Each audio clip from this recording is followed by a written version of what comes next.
just don't even know why there aren't uprisings all over the country, and maybe there will be. There needs to be unrest in the streets for as long as there's unrest in our lives. You got to be ready to throw a punch. You have to be ready to throw a punch. Donald Trump, I think you need to go back and punch him in the face. That I thought he should have punched him in the face. I feel like punching him. I'd like to take him behind the gym if I were in high school. If we were in high school, I'd take him behind the gym and beat the hell out of him. No, I wish we were in high school, I could take him behind the gym. I will go and take Trump out tonight.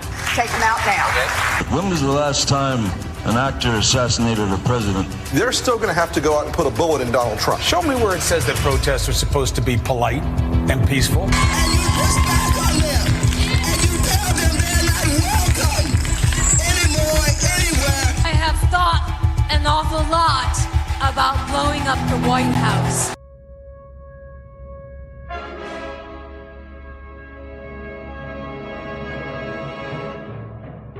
Want to get it off your chest? You're in the right place. They accuse this show of being run by boobs. Well, let me tell you about these boobs. We're real and we're spectacular. Want politics and fun sprinkled with a lot of laughs? Heard in every state in the Union and 770 cities around the world. We just finished 15 years of broadcast excellence.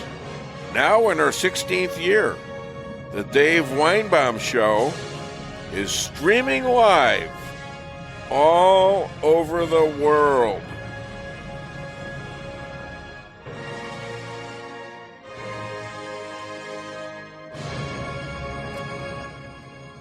During the first and last debate between Trump and Kamala and the 3-on-1 ABC moderators, some of Harris's manifesto leaked out to Elon Musk. Here are the key legs of what the Harris, Biden, and Obamas believe in this manifesto. Citizenship for 20 million illegals. Ban gas-powered cars. Replace police with social workers. Ban fracking. Transgender surgeries for minors. Taxpayer-funded reparations. Pack the U.S. Supreme Court. Government and big tech censorship. Cashless bail for violent criminals. Federal takeover of all elections. Use tax dollars to fund abortions. Enforce racist affirmative action. Mandate vaccinations. Require government approval to buy guns. And these are a few of my added ones. And it's based on the 1-6ers, Donald and Mayor Adams. If you don't go along with these new laws to be, you could be ruined, ridiculed, ashamed,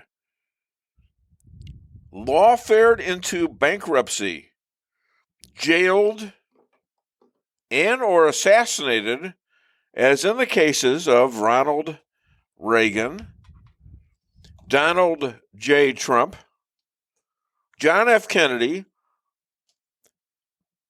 and Robert Kennedy. Now, these sound like the facts of what is actually going on in this election. Seems like it to me. What about you? Please get up in the face of some Congress people. People will do what they do. I want to tell you, Gorsuch, I want to tell you, Kavanaugh, you have released the whirlwind, and you will pay the price. We're going to go in there, we're going to... This is just a warning to you Trumpers. Be careful. Walk lightly. And for those of you who are soldiers, make them pay. If you had to be stuck in an elevator with either President Trump, Mike Pence, or Jeff Sessions, who would it be? Does one of us have to come out alive?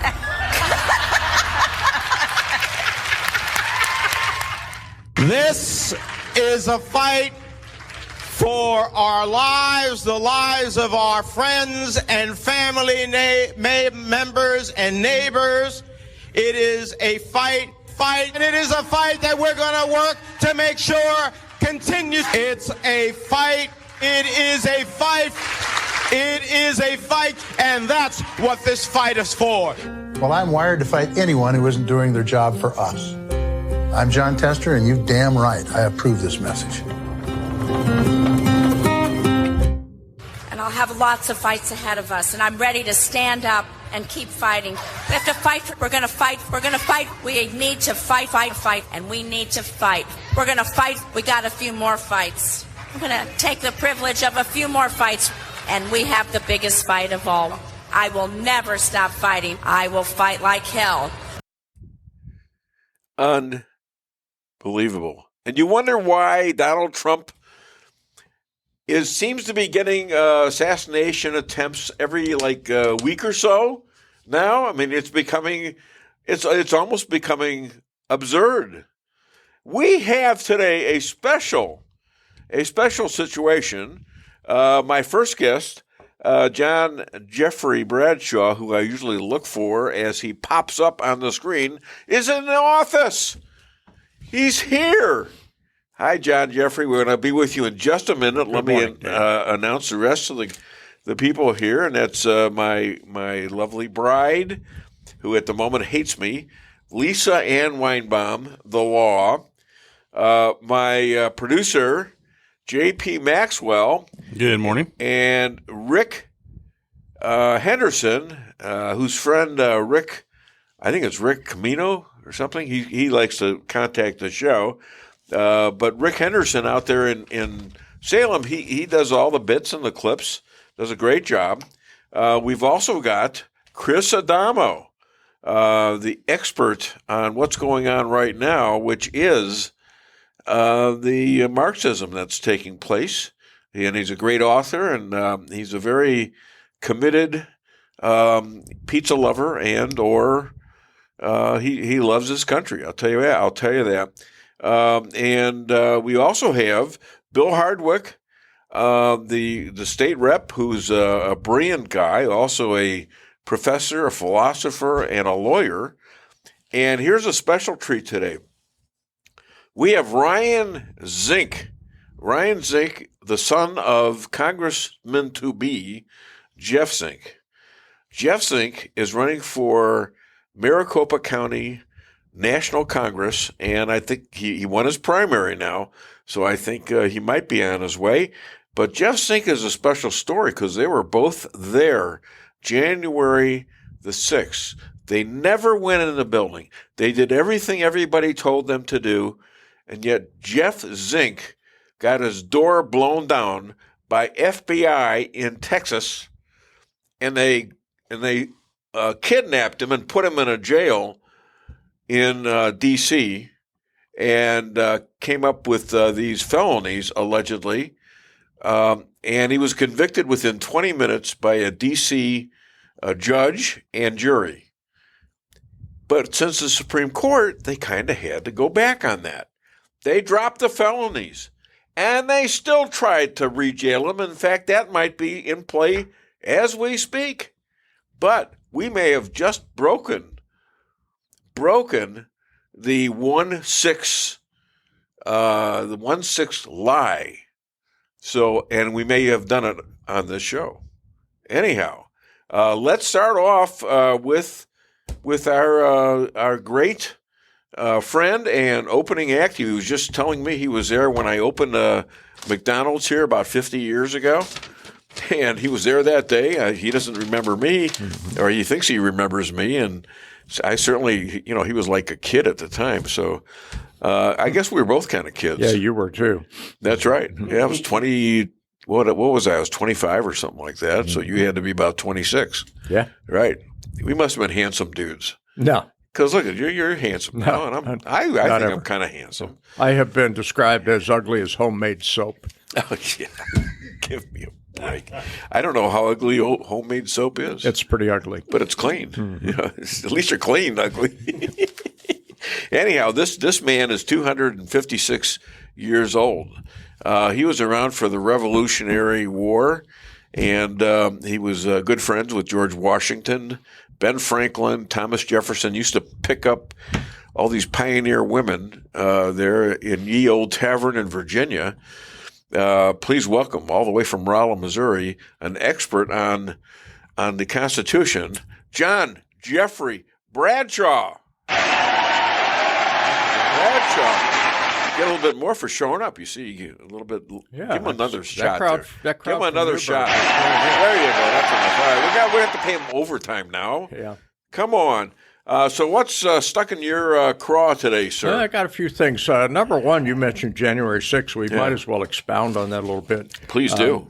You and I both said right after charges were filed that felonies were a serious stretch on what happened on January 6th.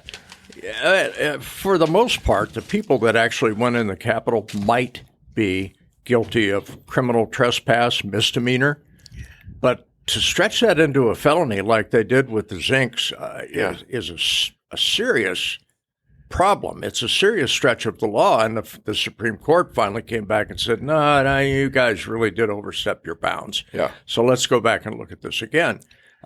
You and I were saying that a couple of years ago. Sure we were.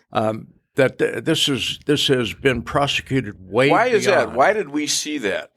Why did we see that? We saw the videotapes as they gradually came And we were out. also seeing the videotapes of Minnesota, places like that, and Seattle and Wisconsin, where they were actually burning down buildings and going into federal courts and burning those down and doing stuff to them too, which should be the same and equal portion as whatever's in D.C. Mm-hmm.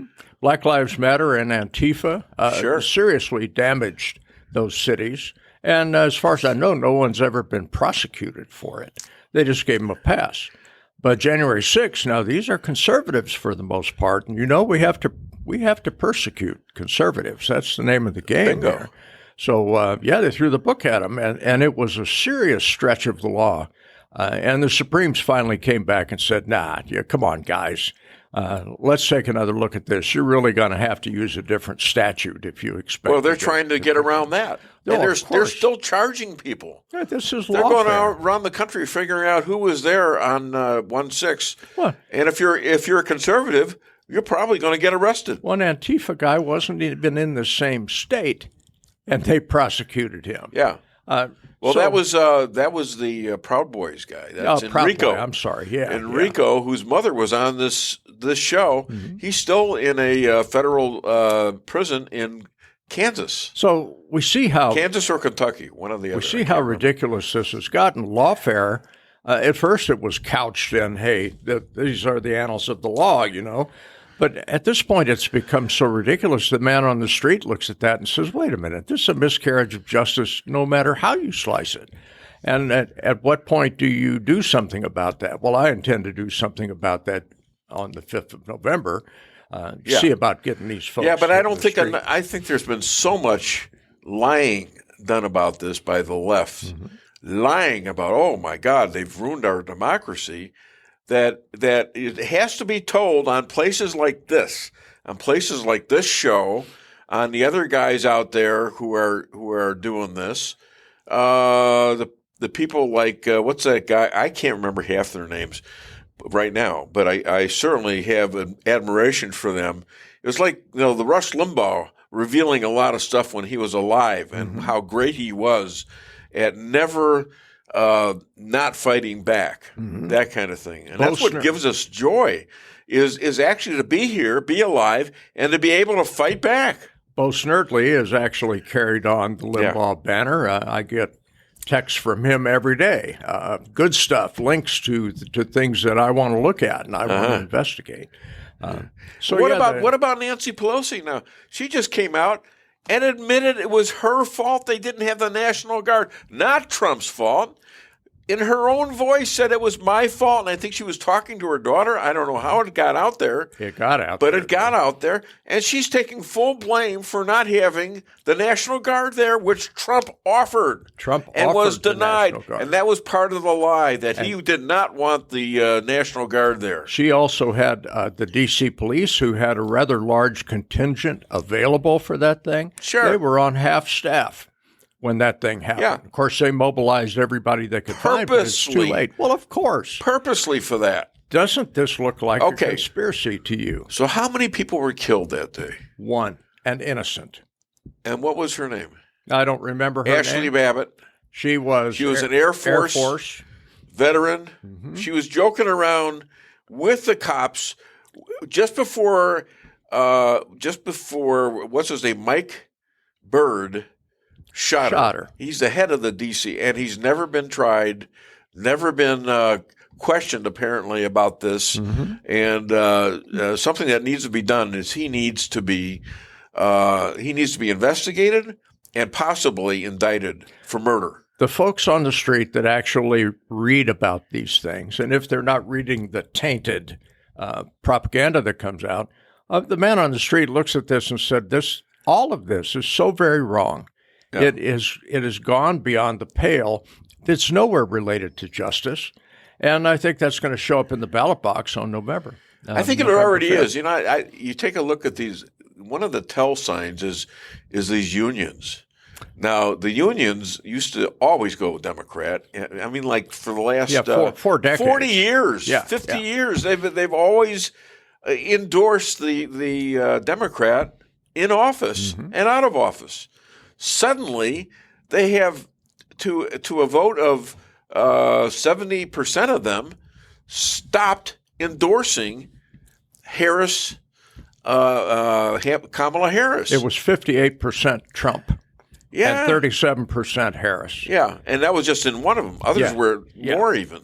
Yeah, of course, the union management now they got a problem. Well, they're not endorsing Trump, but they're not endorsing anybody. That's a big frickin' deal. Yes, Don't you think? It is. Trump. Because you know where the average guy, the average union member now is not in favor of the Democrat. Well, no, they're in favor of Donald J. Trump. They are, and for very good reason. They had a good economy. They had good jobs. They had insurance, and so many of them have lost so much. And look at inflation. These guys all got to eat. They go to the grocery store, and they're saying, wait a minute, on Trump we had it pretty good. And under these clowns, we're having to pay $4 for a dozen eggs. I mean, come on. And even a dummy can recognize that this is not a good economy, and it's not getting any better. Would I vote for Trump? Yeah, of course, I was going to vote for him before anyway, so that doesn't really count. Just before I came out here this morning, I was looking at something about the apartments in the Bronx and Brooklyn and how much the rent costs. And you have to make like between $150,000 to $185,000 a year just for rent. Not for the rent total, but just to be able to afford the rent and everything else in your life, like food maybe. Nobody's making that kind of money, and it's so highly taxed. And the apartments are tiny apartments. Yeah, they're tiny, about the size of a closet. My God. Yeah. Who wants a repeat of that? Well, nobody does. And I think that's, we talk about the red wave, and we are loath to talk about the red wave because we got it rubbed in our faces a few years back. But let me prophesy. I don't have my tinfoil yarmulke on, but I will prophesy nonetheless. I think we're going to see serious Republican gain on November the 5th. Well, I'm hoping, but the signs are looking good. If we conquer the part about where they go out and cheat like they did in 2020 and 2022, and I think we're on it. Jeff Zink, who is the master of the election audit, forensic election audits, and he says, no, the Republicans got it now. They understand what happened, and they're not going to let that happen again. I think the Dems are in real trouble. They are. It's pretty tough when the day after the debate between Kamala and Trump, that Biden actually puts on a MAGA hat. Yeah. I mean, that's kind of a telling sign. He is one pissed off guy. They screwed him. They screwed Joe. Uncle Joe, they screwed him. How many votes did he get in the primaries? 14 million. Mm-hmm. How many votes did Kamala get? Zippity doodah. Nada.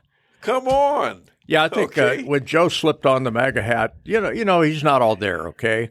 Yeah. So he probably didn't do that for revenge. He probably did that because he's just not all there. But the result is the same, isn't it? Oh yeah. So we have digressed from what I was going to talk about. Oh, that's all right. Go ahead. You and I get on these conversations, and they end up. Okay, that's the whole idea. They end up in Newburgh. Is to release enough really good information and have some fun while we're doing it, right? Yeah. So let's talk briefly about Israel, because I know our friend the Rabbi is going to have a lot to say about this, and I'm not stealing his thunder. But Israel is preparing for a ground war in the north. And I was reading about that last night, and it looks like Gaza is more or less under control. They're doing cleanup more than anything else. Let's face it, they've killed all the guys that were of any merit in that terrorist group. And the ones they haven't killed are probably hiding in a basement someplace. But now we're looking at the north, and one of the guys from Hezbollah said, when Israel blew up a whole bunch of stuff here in Lebanon, that's an act of war. Wait a minute.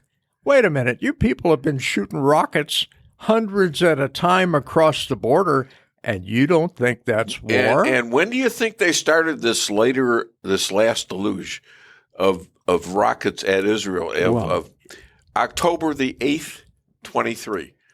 They've been firing at them ever since the day after the invasion from Hamas. Yeah. And they have violated the UN 1701 resolution that they would disarm themselves, and not attack Israel. Yeah. Of course, their mouths were moving, so of course they were lying. But the UN now is saying, they're not saying anything about that. Well, of course not. They're saying that UN people who were arrested for fighting with Hamas should not be prosecuted. Yeah. What the hell is that? Well, UN has become a leftist organization, no doubt about it, has been for decades. I wonder why we're going to be talking with the Rabbi about this. Mm-hmm. Why are we still in the UN? What is it for? What will Trump do? I think Donald Trump is going to come in and say, guys, you got some pretty expensive office space right here in New York, and we'd rather use it for something else. So how about you guys go to Brussels or wherever you need to go? Because you're certainly not causing world peace. You're causing disturbances. You're fomenting rioting. Get out. Not only fomenting rioting, but your staffers are going and fighting the riot. Yeah, your guys were in Gaza, for Pete's sake. Murdering Jews. Supposedly on a humanitarian effort, but you still had a blue helmet on. Raping, and cutting off heads of Jews. Yeah. Get out. So, okay, we're fighting a war to the southwest from Israel. Looks like we're going to have a war on the north. Yeah. We got the Houthis in Syria who are causing serious problems in the Med. Probably going to be fighting the Syrians too. Maybe Russia. The question that came to mind while I was reading about this is Israel prepared to fight a two-front or a three-front war? And the answer, I think, is yes. I think they've been preparing for this for decades. Yeah. They are surrounded by enemies. When you're surrounded by enemies, you make plans upon plans upon plans to make sure that your enemies can't kill you. Yeah. So we're going to have a full-scale war in Lebanon? Yeah. If you look, they're preparing for ground war in Lebanon now, and their own general, Herzai Halevi, armored division general, said we're pretty much going to flatten this thing far enough in where they can't damage our citizenry. We got 60,000 people that are homeless right now as a result of rockets being lobbed in on them. There's more like 100,000 houses. So the rabbi told me last week. This is one of their big shot generals is saying, we're fixing to do that because we can't have a war like this. Our civilians have had to evacuate. Our civilians have died. Rockets come across this. we're going to pave this thing back a few miles, make it a lot more difficult for them to do damage to us. Put up a damn wall. Okay. What does our executive branch do? Yeah. The Are you talking about ours? Ours. Yeah. I know what Netanyahu's doing. Yeah, go ahead. Netanyahu's standing in the back going, yeah, and we're going to do that. You're damn right. Our executive branch is saying, oh, no, we can't do that. Can't do that. We have to have a ceasefire. We have to have a two-state solution in Gaza. We have to have a ceasefire. And Netanyahu, thank God for him, is completely ignoring them. Finally. Good.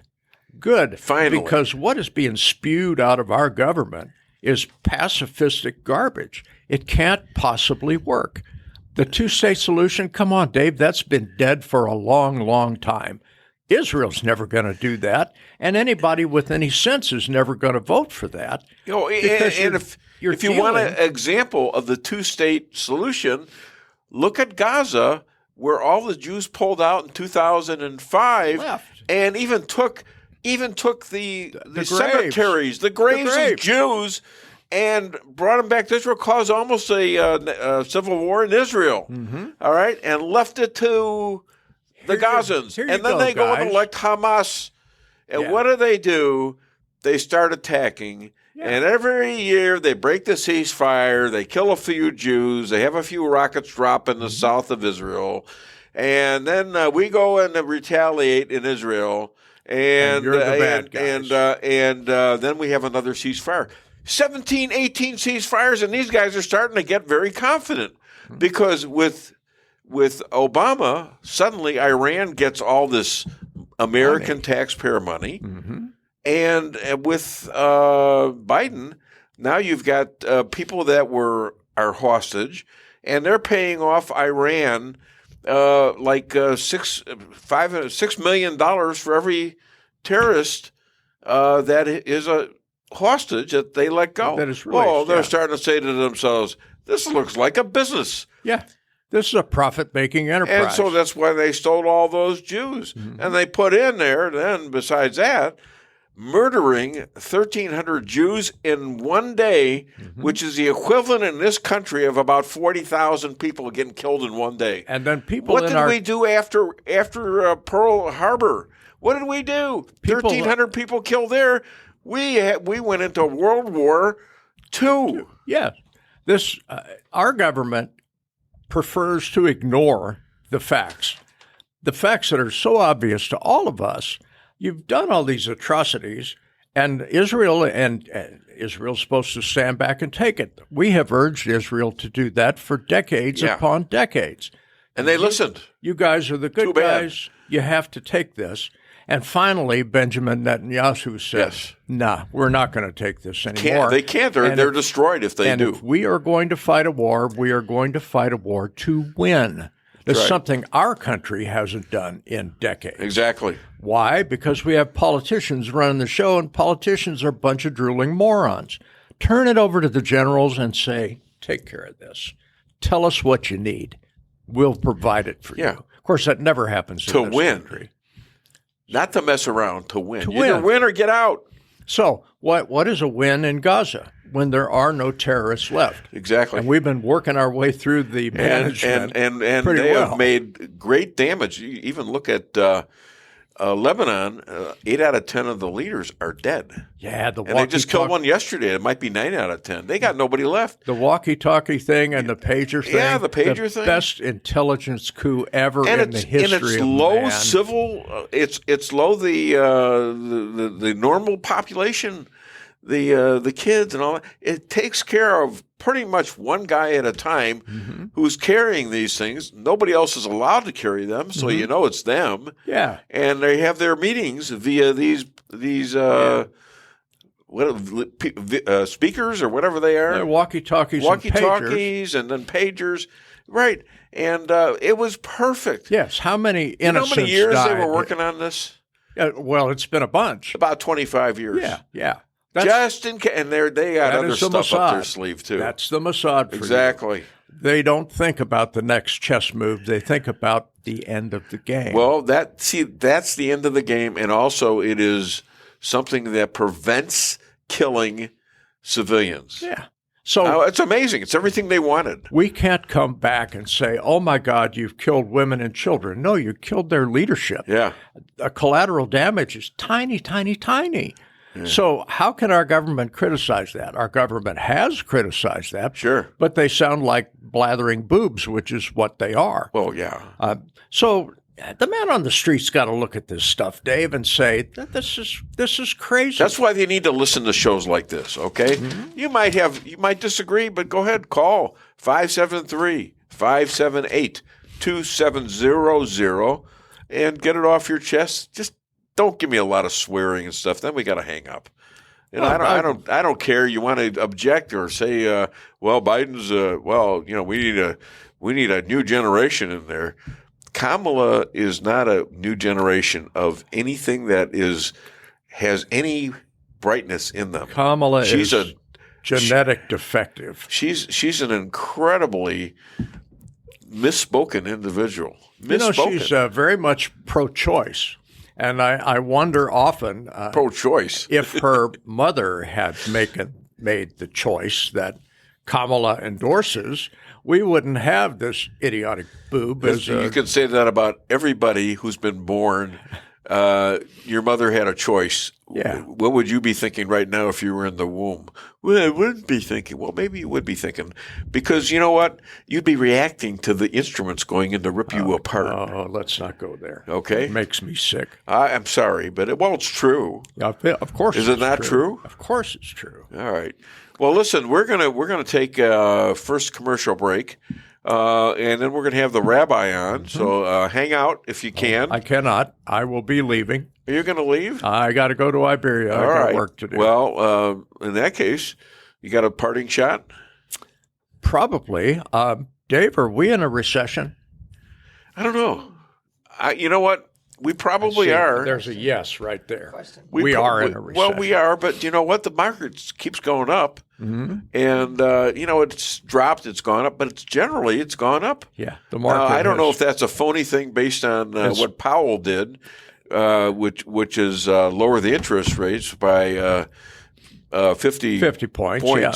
Which is unusually strong. Mm-hmm. Sounds like a election deal to me. It's a rigged deal. Yeah, it's a little bit of a rigged deal, but the market keeps going up.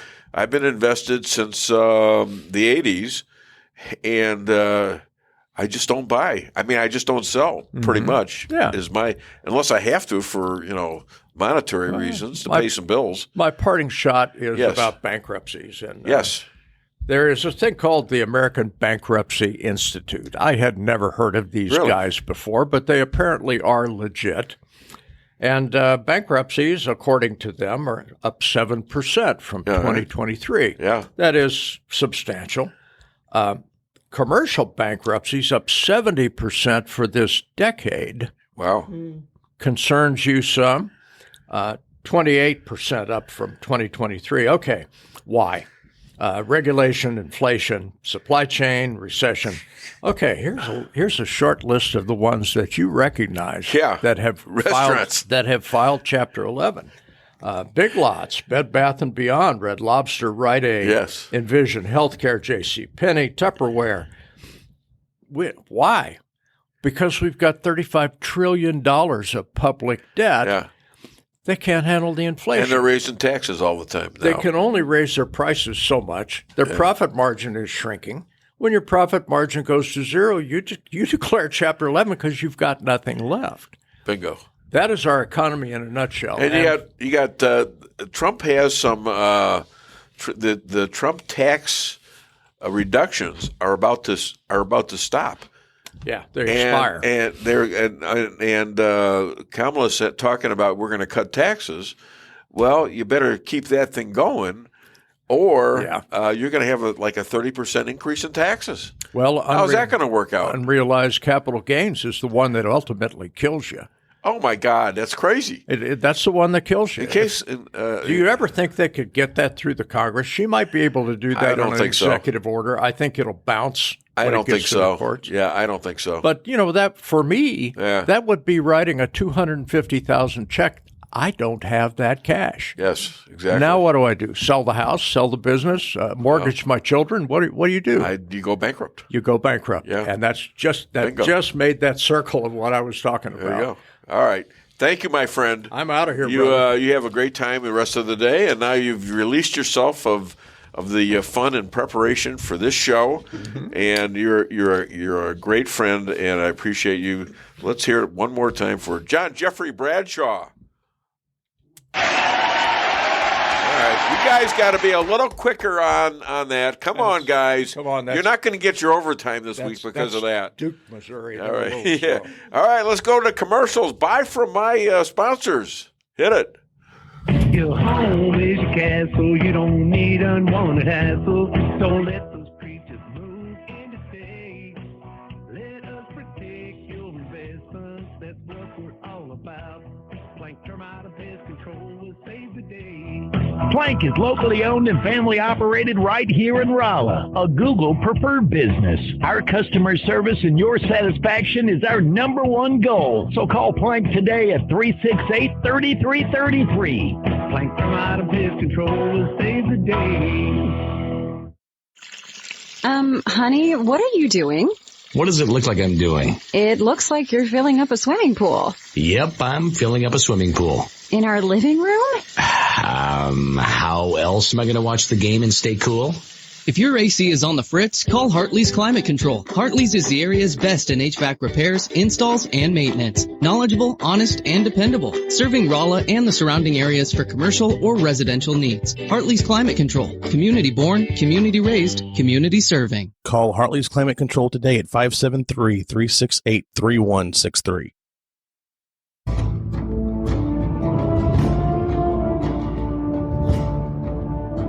Never be too coy to tell your friends and family about koi sushi and hibachi. Celebrate the best Chinese-Japanese restaurant in the Midwest. Call 573-426-5551 to make a reservation or order takeout. Locally owned, 1808 North Bishop, Rolla, Missouri.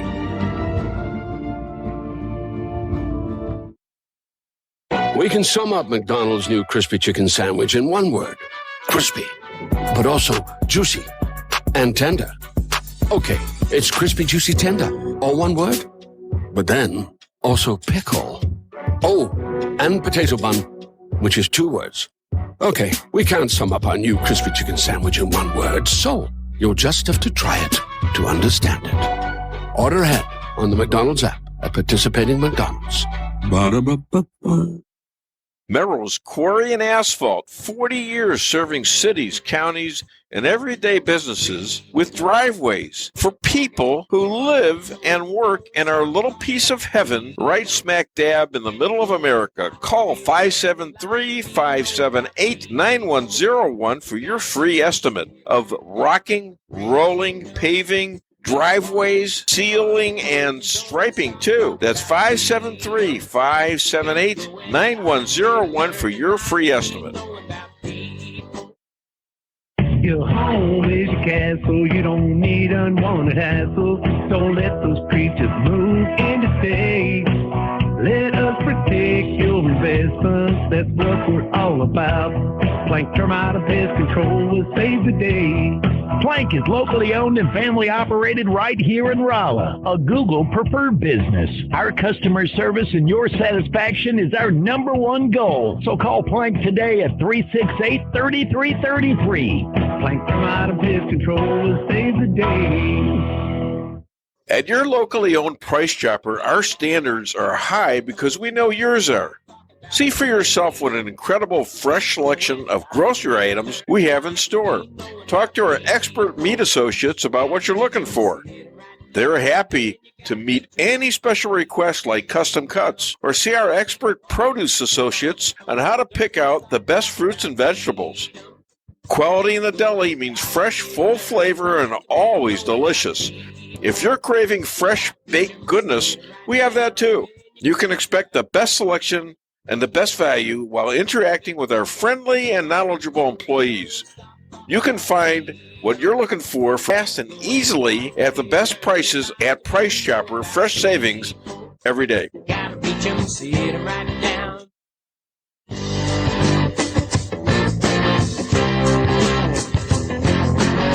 Acar Real Estate, where experience matters. 532 million sold since 2003, the number one sales volume in Phelps County. As a client for decades, I can say they are the best in mid-Missouri. Call 573-368-7355. That's 573-368-7355 for the best real estate experience you'll ever have. Gotta reach 'em, see it right.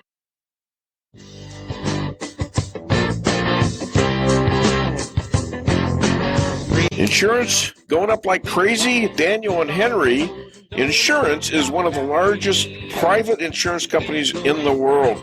Richard Boyette, 314-444-5011. He's my guy at Daniel and Henry for 10 years.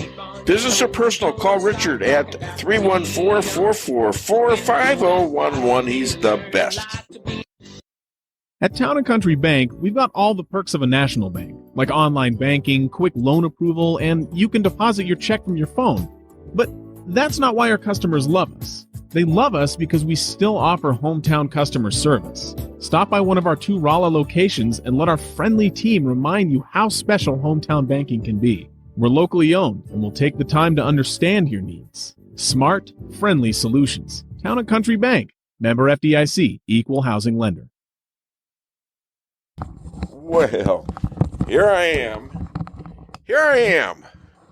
telling a story. All right, well, speaking of a story, this gentleman, he is wartime rabbi. He is supplying needs for soldiers and bringing it to the battle zones. And for widows with children, he has gotten them together and is doing great things with them because, you know, it's a little disturbing to have your husband killed and you have children to take care of. So you have to have some friends out there, and he's forming that. Please welcome the official rabbi to the Dave Weinbaum Show, Rabbi Moshe Rothschild. How are you today, sir?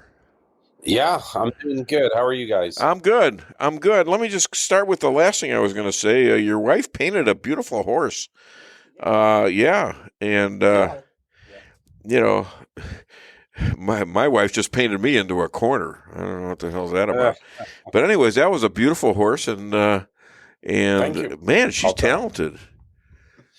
Yeah, she is. That's museum kind of work. I mean, that is really outstanding. So I wanted to start it on that bright note because we got a lot of stuff to cover here. Netanyahu, he is eliminating senior officers all over the place. You're talking about terrorists in Hezbollah and also Hamas. Whatever, I don't even know what. Is there still a fight going on in Gaza? Well, I mean, we've officially defeated the Hamas fighters in Rafah. Yeah. So at this point, I mean, it's definitely gone down a notch. We've completely diminished and their capabilities. Are not really having any rocket fire from Gaza, and the attention right now is on the north. Of course, in Gaza are still the hostages, right, and they're still in the forefront of everyone's mind. But as far as the battles going on, we've pretty much decimated Hamas's serious, capabilities. Yeah. So, well, now you've got Hezbollah. They've got a lot of weaponry. Talk a little bit about the Security Council's 1701 ruling. Does that ring a bell? Yeah. Well, in 2006, the United Nations Security Council officially ruled that the state of Lebanon, or the country of Lebanon, is supposed to not allow any terrorists, any of the Hezbollah within it's effectively about 30 miles of the Israeli border, which is the border would be the Litani River. They cannot come past south of that. And since 2006, that has not been enforced. Hezbollah has been building homes and putting their Hezbollah fighters from their elite force called the Radwan Force and they've been, within a mile of the border of Israel. They were planning to do what Hamas did on October 7th, and but when Hamas beat them to the punch on October 7th, the Hezbollah, in solidarity, started firing rockets on October 8th. Yeah. And they have more rockets than every country of the world except maybe 4, and that's what they've been doing. And Israel just finally said enough is enough. And for a decade, 2 decades, we were told that Hezbollah was too powerful a force and so on and so forth. But we have actually made enormous strides. Nasrallah, the head of Hezbollah, is now sitting alone. We've literally killed all of his leadership. Yeah. And we've thousands of terrorists we've attacked through the beepers, and we've been bombing. They don't have... And he's got to know he's next. Yeah. Look, within days, we destroyed their capability of firing hundreds of rockets simultaneously. That was always the fear and the plan, that they would launch hundreds of rockets simultaneously. But they are not capable of doing it. Really, within days, Israel destroyed the Hezbollah capabilities. And so, of course, since Israel is winning, and we literally could decimate and destroy Hezbollah in a matter of weeks, Joe Biden and the president of France, Macron, and the Pope all are now saying we need a ceasefire. Of course. For 11 months, nobody said a word. Yeah. Right? It's not about anything. What are they? And they're desperate to have the ceasefire? Why? Well, tell me, please. Because the honest truth is because they don't like it when Jews win. They only like dead Jews. Really? When Jews are dead or being killed, or then the world maybe stands up. How have we as Jews reacted since the Romans threw us out of Israel and killed about 600,000 Jews at the same time? Well, how did we respond later up to today as to the attacks on Jews all over the world? Well, until the modern state of Israel, Jews were defenseless. We had no choice to either be slaughtered or run, and to leave a particular country and go to another one and try our luck there. But after 2,000 years of running and being, being the victim of, so many scapegoats, we're the scapegoat of so many of the world's problems. 1948, we got our own state, and since then we've been slowly building up one of the most powerful armies in the world, one of the most technologically advanced countries in the world, and the world's not used to Jews fighting back. Yeah, and winning. And winning. Really, I'm not sure the Jews were used to that either. It takes a certain amount of bravado to go into a fight and expect to win, and not to beg for forgiveness. If you beat the other side and they want a ceasefire, oh, sure, let's do that. Right. Listen, the United States has not won a war since World War II. Every single war they were engaged in ended up either some kind of disaster, like with Joe Biden's pullout after 20 years in Afghanistan. Yeah. The United States hasn't won a war. They didn't win Vietnam. They didn't win the Korean War. They haven't won wars. And we're not going to accept, advice from Joe Biden and his, appease the enemy and let's ceasefire and let them remain in place. Our government is run by a bunch of losers, is what you're saying, and it's true. Yeah, that's what's happening. It's true, and they don't understand. And so Israel, why should they let Israel win when they can't win at all? If we have the terrorists on the ropes, you got to keep punching until they are down and out. And give up. Right? And give up the hostages. This is no way to make money anymore. This is bankrupt those hostage takers or kill them and make them understand that you're either going to die or you're going to give the hostages back, and then you're gonna have some kind of punishment afterwards. For 11 months, everyone in the world's been whining. You're killing too many civilians. Meanwhile, the Hezbollah, we're not killing any civilians, and they're still whining. Yeah. It's like we cannot listen. We have to just go forward. Netanyahu is supposed to give a speech today. He's in the United States. Yeah. Speaking at the UN. Yeah. And I was actually thinking about that. If he's anything like me, before he comes back to Israel, his wife's going to tell him to go to Costco and pick up a few things. Yeah, you might see Netanyahu with a bunch of bounty paper towels coming back to Israel. You never know. I was thinking about that, but then they'll indict him. He can't afford to be indicted right now, can he? Yeah, who knows?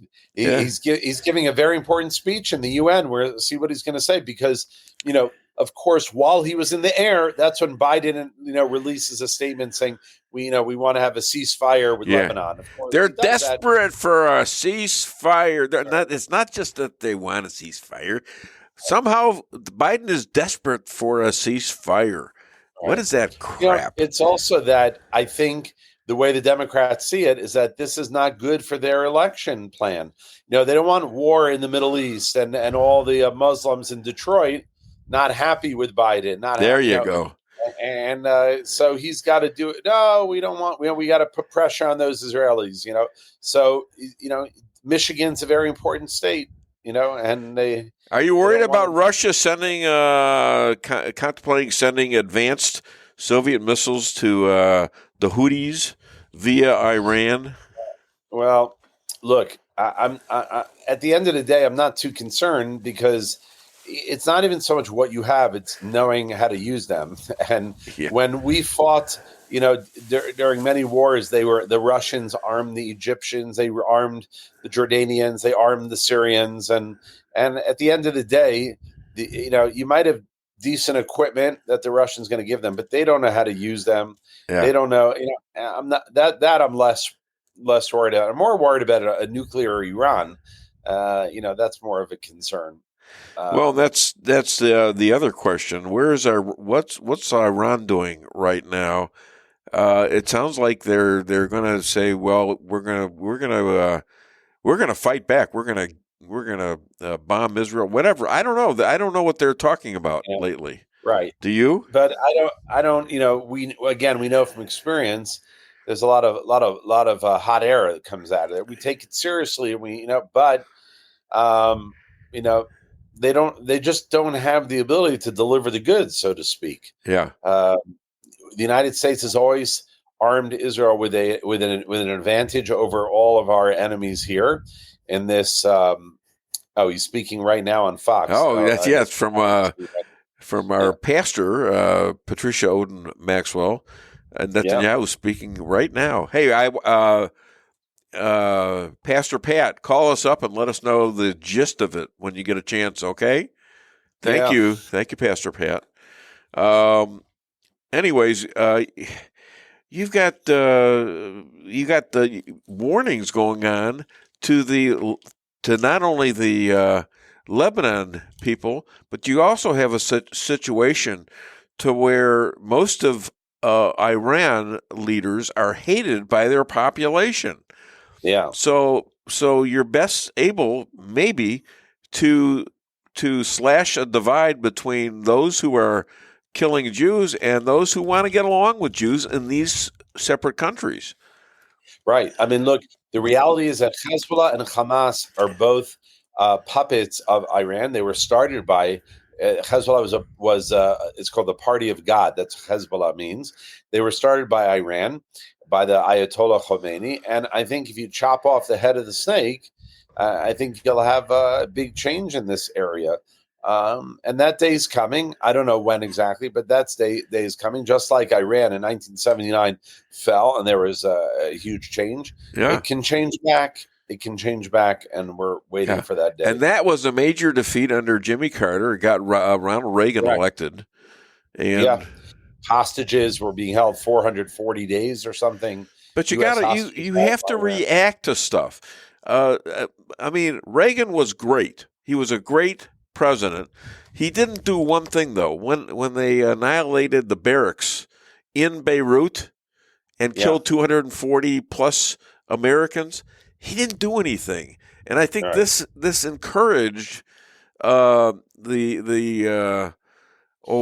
fascist killing of Jews over time because nobody reacted to that. Yeah. mean, look, you saw that Israel killed this guy Akil, Yeah. who was wanted by the United States. There was a $7 million For what? bounty. What was he wanted for? For killing Americans. He killed French. I think he was part of the 1983 attack on the barracks. Yeah, he was one of the guys who originated it. Yeah, I was thinking, Israel always, they don't take credit. It's always under the radar. So I was thinking that maybe I should take credit for it, and I can get the $7 million. What do you think? Wait a minute. You got to split it with me somewhat, because I kind of called the October 7th attack 6 hours before it happened, talking to you. So you got to split it. Saying, I'm very humble, but I want to let you know that I took out this guy Akil. I know there's a bounty on his head, and I'd like to collect. Oh, you babe. Golly. So now Hezbollah is firing rockets into Tel Aviv. Are they just taking wild shots here, or what? Look, they do have some long-range rockets, but they fire one or two. They don't have the capability of firing hundreds at a time. Yeah, and we took out so many of their fighters. We took out their leadership yesterday. We took out the head of their aerial assault team or something. And one after the other, they're in disarray. They're in total disarray, and in no time. That's why that's why Macron and Biden are calling for a ceasefire. Yeah, Netanyahu is now giving a speech where the president of Iran isn't he? Yeah. And I think he gave a speech there once. I think Trump talked to they sent out Zelensky to the United States to have a fundraiser apparently for Kamala. It's ridiculous, and he's going to the state of Ohio, where Josh Shapiro, the governor, is allocating weapons to him. Since when did these guys? Can governors do that? Yeah, I was about to say, I don't know if states could do that. But. No, I didn't know that either. So I don't know. It's kind of nasty right now. It's very nasty. Kamala's got problems. The unions hate her. I mean, the first Democrats not endorsed by the unions since about 1990s, early 1990s. Yeah. Amazing. They're not endorsing Trump now, but they're between 60 and 75%. The union members are against giving Kamala the endorsement, which says to you that they're going to vote for Trump, and they're saying it too. Well, I really, really hope he wins. Look, we cannot. It definitely is good for Israel, but we've learned from this war is that we cannot rely upon anybody other than ourselves. That's why they've started to create military industries here to create their own bombs and their own. Look, I just saw a letter this week from Senator Tom Cotton. Yeah, saying that the Biden administration is still withholding key equipment. Is he really from Israel? Yeah. And he lists at least 3 or 4 very important items that Israel needs.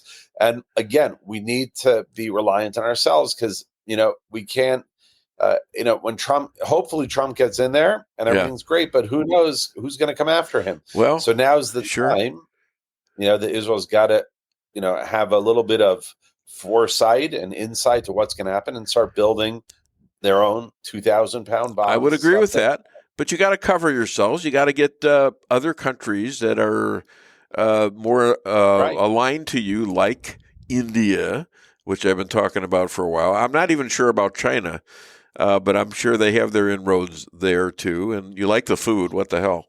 So there you go. Other than DaveWeinbaum.net, where can people buy your book and contribute, what you were just talking about, Secrets of the Hebrew Bible.org?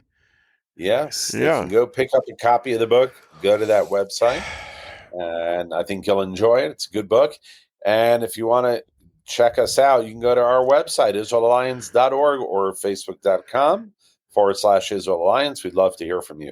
I don't know if you know this or not, but I was a meeting organizer. Yeah, I got fired But I did have conventional wisdom. That could have gone either way, by the way. By the way, yeah. Next week is Rosh Hashanah, so I'm not going to be on. All right. Rosh Hashanah is Thursday and Friday of next week. Okay. So wish you a Happy New Year. Thank you. And to you and your whole family. Thank you. And this weekend is my son's bar mitzvah. Oh, really? The little one. Yeah. How about that? Wow. All right. Well, Rabbi, God bless you, and God bless your talented family, your talented wife, everybody that's fighting this war in Israel, and my hearts are with yours, and God bless you all. Thank you. I have to tell my wife no more horsing around. She's got it. Hey, she's probably going to support you in your old age. So what the hell? Yeah, you better. I would encourage this. Yeah. All right. Well, I posted that picture. Someone wrote on the bottom, "Is it for sale?" I was like, the horse or my wife? You know, you're going to see you're back right now with all the money. We made money on the deal with the beepers and stuff. We made money. I mean, you're so excited about that. So this is, Rabbi, since you said that, this is for you and eat. I don't like that talk. Yeah, see? She just sent us that. She just sent us that. We know that's not her voice, but she just wanted that, and I'm sure JP was on it. So, all right, guys. Shabbat shalom, my friend. Shabbat shalom. Take care. All right. Bye-bye. Okay, that's the Rabbi. We haven't done anything funny at all. No, and I've actually found where I'm kind of listening to Netanyahu's speech, and long story short, he's calling on the UN Security Council to kind of reinstate sanctions on Iran, talking about how dangerous they are and some of the other stuff that Hezbollah has been doing since they started this war back last year. So he's asking for UN support, saying that, Iran, he's been warning us for decades about Iran's nuclear program and that they need to go. So, yeah. Well, that's interesting. Keep us up to date. You're listening to this, and your mom too. Yeah. So, all right, with this, we're going to have the Christian viewpoint of Netanyahu, and I say Christian very lightly because we all get along pretty well, at least around here. So, there's hardly any distinction between us and the Christians. I would venture to say that my audience is about 90% Christian, wouldn't you? Yeah. And that's terrific. They're hearing what I think, and it's not just that. It's a good idea that we have the Christians with us. It's a good idea for them because they're also coming after Christians. This is not about just the Jews. Rick Camino, good morning. And we said good morning to your good friend, Rick Henderson. Patricia Oden Maxwell, sounding good, looking good. Go team. And let's talk about... And Owen McNamee. Okay, good morning, Patriots. Good morning, Owen. He always manages to find my stuff and push it. I don't even have to ask him. He's so good to me. He's a great guy, and he's a real patriot. That's Owen McNamee. Go follow him on Twitter. All right? And so coming up, we've got Chris Adamo, Bill Hardwick, and Ryan Zinke. Now, Ryan Zinke, this is going to be heart-rendering because this guy has been pushed around by the administration, by the Biden administration, DOJ, pushed around by a D.C. judge, convicted of 2 felonies when he never even went into the building, accused of murdering Officer Sicknick in the Capitol, which was a total lie.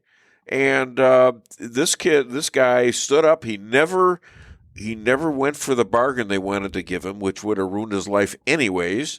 And so he stood up to them, and he did it. And the Supreme Court probably saved himself. And this judge seems to be backing down. He's even lectured the prosecution on stuff they were doing to Ryan Zinke. Huh? My mom tried to call and I missed it. So. Oh, okay. All right. Well, you can figure it out. All right. Hi there. Hi, this is Pastor Pat. Welcome to the show, Pastor Pat. All right. All right. What's going on over there in New York? He is New York. Really telling it like it is. Thank God. He said enough is enough, and they're not taking any more. And he said that he has done everything that he can do to bring peace and to do the things that are right. And Hezbollah and all of the enemies are doing everything they want to do. And he's been doing his best. And he said they've even been stealing the food that they've been shipping, giving to people. Who's been stealing the food? Huh? Who's been stealing the food? Hezbollah has been stealing food that is supposed to be going to survivors and civilians and things like that. Yes, need it. The kids, and they're stealing the food away from the babies and the civilians. Yeah. Okay. And he said, we have done what we know to do. And he said that the UN needs to get behind him. He said, if you don't, that's fine. We're still going to do what we need to do, but you need to stop appeasing these people. He is letting them have it. It is really good. You know, it's about time. He is laying it out there, and he said, we're not stopping. He said that we slowed down. We haven't stopped doing the nuclear building, but he said we have stepped back to give some space. And he said now they're building their nuclear warfare even more and more. Yeah. And so I want to let you know that we have not stopped. We've just stepped back. But he said we're going to do everything that we want to do to protect ourselves, and we will protect ourselves. And that's you know what, that should have been the case right from the get-go, right from when the Romans kicked us out of Israel. Right. We were like hostages everywhere in the country. I feel like it now in this country under this government that they can come get me any moment now. I feel like I'm a servant to them, and I've got to kiss their tuchus in order for me to be alive. And I'm not doing that. You know, I'm just not going to do that. And I hope there's a lot of us American Christians that agree with you, and we're with they're not on our watch. They're not getting this done. They're coming after you too. I know. I mean, now when we're united with the Christians together. now. Yes. We're laced together, and we ought to act like that. And we ought to act openly like that. We can't huddle up and just say, oh, well, let it all go away. It doesn't always go away. Russia is a communist country. It started in 1917, okay? So I'm watching the footage here. So they're going around showing the tables of different countries that are there. Yeah. They show the Iran table. Nobody's there. Oh, well, that doesn't surprise. That shouldn't surprise you. He's not going to listen to Netanyahu. Yeah. They're going to have their own problems. I think Iran is really nervous about stuff, and they also have a population who a population who does not like the leadership of the mullahs in Iran. So I think they got a problem. I really do. Owen McNamee, he should be telling the Biden-Harris administration to put a ceasefire on that crackhead Zelensky in Ukraine. I didn't know he was a crackhead. No, I didn't know about that. That's. And I've never seen Netanyahu more forceful. Yeah. I mean, he has been in the past, but he's slamming his hand down on the podium and he's saying this. He's just saying this is how it is. He's going to wake him up. He's going to wake him up. It's time for awakening everywhere. I think you're right. I mean, all this stuff at these colleges, from the river to the sea, which means every Jew in between should be killed, murdered, raped, decapitated. That's got to stop, and we're going to come at you, and that ought to be, and it ought to be in their minds the next time they want to do it too. Yes. And now he's saying Israel's enemies seek to destroy U.S., so he's really making the parallel here. Who's that now? Netanyahu. Saying Israel enemy is the same enemy seeking to destroy the U.S. Yeah, of course. So he's linking it here perfectly. Of course it is. They're our enemy. It's not just they're Israel's enemy. And when you have an ally, I think you lost your mom on there. Call dropped, yeah. Okay, that's fine. If she wants to call back, she always can. But I hope it wasn't anything I said. My goodness. Anyways, we got a lively show here. And if you want to call the show and give me your opinion, 573-578-2700, or you can also comment on Facebook, YouTube, Twitter, or X, as I should say, and also on Rumble. Yeah, we're on YouTube too. You know, you could see, and then you run a podcast after that. My God, we're all over the place. This is great. Yeah. By the way, if you want to sponsor the show, 573-578-2700. All right, and call me after the show about the sponsorship. But anything else, call about the show and all that stuff. Let's do that. Let's do some things here. First of all, you know, people get a little bit. They get dehumanized almost to the extent that they don't want to hear about it. They get frustrated. Well, we can't do anything about it, and they give up, and they're silent. And so you know where I'm going with this. Play that clip, please. The give up one. Never give up. I discovered that in life. You know, I used to give up, and I still have. Doesn't everybody have a tendency to give up when things get bad? Doesn't that, Lisa? It's human nature. Yeah, it's human nature. Definitely. And usually giving up is the worst thing you can do. It's the worst thing you can do. And I did it as a kid, and I did it a few times, even as an adult. And I get tempted at times. The best thing you can do is to sleep on it. Sleep on it. See what you think about it in the morning.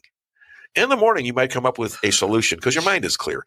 You know, when you get angry and you get frustrated, it's a little bit like it takes something out of you. You don't see a way out. So you want to quit, and because it's painful. But when you get up in the morning, as Andrea Shrum says, you want to fight, like what Trump did when he was shot. Fight. I thought he was saying something else, but no, it's something, and it's the right thing to do. AI is kind of a fancy thing. First of all, it's 2 letters. It means artificial intelligence, but ultimately what it is it's about machine learning. And so the machine is taught. And part of the issue here is what information is going into the machine that will then determine, and we can predict then, if we think about what information is going in, what then will be produced in terms of decisions and opinions that may be made through that process. What you just said is one of the most insanely idiotic things I have ever heard.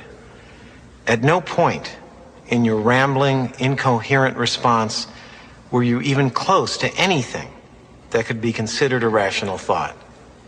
Everyone in this room is now dumber for having listened to it. I award you no points, and may God have mercy on your soul. If you had to be stuck in an elevator with either President Trump, Mike Pence, or Jeff Sessions, who would it be? Does one of us have to come out alive?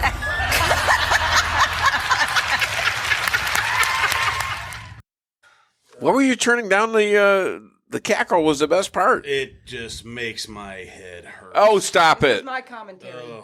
Come on. That's part of the... Am I on? Yes. Of course you're on. This is my commentary right here. What is? Headphones down. Headphones down. Okay. Headphones down. What a bunch of wusses I got in here. Golly, the producer's a wuss. My wife is a wuss. I want you guys to hear that because you know what? You got 4 years, you might be hearing all that crap. No. That's why, okay, this is a call for Trump. What do you know? What do you know? A kindergarten teacher. Yeah, right. I don't think they'd understand her either. He's also saying, this is Patricia Odin Maxwell. This is a lively show. He's also saying that with America's help, peace can materialize, but we haven't been doing our part. Now, is he talking about America, right? Talking about America, yep. Yeah.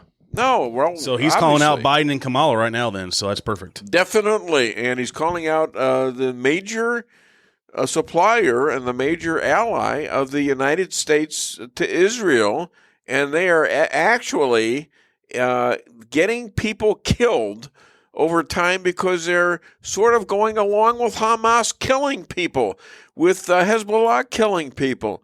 They're going along with that. Oh, it's okay. Now we have to give them half of Israel. That's ridiculous. Ain't going to happen ever. It better not happen because the Jews will be out and we'll be subject to whoever wants to kill us. And we're not going to do that. I hope not. I hope we learned our lesson. And this is a lesson that is taught throughout the history of the world, really. You can go back 4,000 years ago when the Jews first became the actual religion of God himself, you know? And I just want to kind of look ahead here for later on in the show. Yeah. All of our guests today are great, but especially for those that want to hear from Ryan. I talked to Ryan just a couple minutes on the phone. Did you? Yeah, when we were setting up everything with the link. And good. He's very ready to relay some stuff that it's going to be a very intriguing interview. So you won't want to miss it. Because when I talked to him, he was in a very, very scary mood. He's scared about this, and I don't blame him. You know, who knows? They can drop into his doors right now. He still may feel that way, but I think he's ready to release some stuff that's need to be out there. So. All right, so this is going to be a big show. And tell your friends, call them up and say, listen to the Weinbaum Show, especially at 10:30 is when he's scheduled. 10:30 Central Time is when he's scheduled to be on. We've got Hardwick coming on. He's going to be great. We've got Adamo coming on as well. He's going to be great. They're both great guests, but this guy, he could tear the whole 1-6 falsely taking hostage of American citizens, and they're still in jail. Some of them haven't had a trial. Some of them are not allowed to have their lawyers see them, and they're treated like crap in there. And this guy may break it today. Anybody listening from the mainstream media, play this, okay? Play this because you've been playing all the crap about, we're going to lose our democracy. Also look up what happened in Russia back in 1933. It's the Reichstag fire. They burned down, one guy tried to burn down the Reichstag, which is the capital at that time of Germany. And what happened was the Nazis had come into a defeat in the 1933 elections, and they only had 8% of the vote, but they figured out a way to weasel back into the government because they told the president, the communists did this. There was one guy that did it, but they blamed it all on the communists, and they convinced the head of Germany at the time to kick out all the communists and gave special powers to Hitler to go after Jews and other people he was claiming were communists. And it's one of the reasons that all these, you found all these Jewish professors at all these Ivy League schools who happen to be communist-oriented.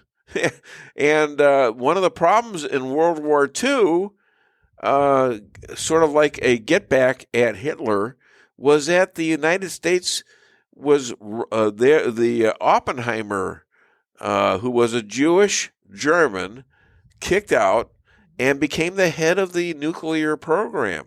And he said, because of the fact they kicked out all the Jewish engineers and people that could, work on these nuclear bombs, we got a 2-month lead against Germany. So Hitler bit himself in his own, what, and he helped kill off not only the German effort, but definitely the Japanese effort in the war. Now, look at the Japanese deal. They killed almost 1,200, 1,300 people.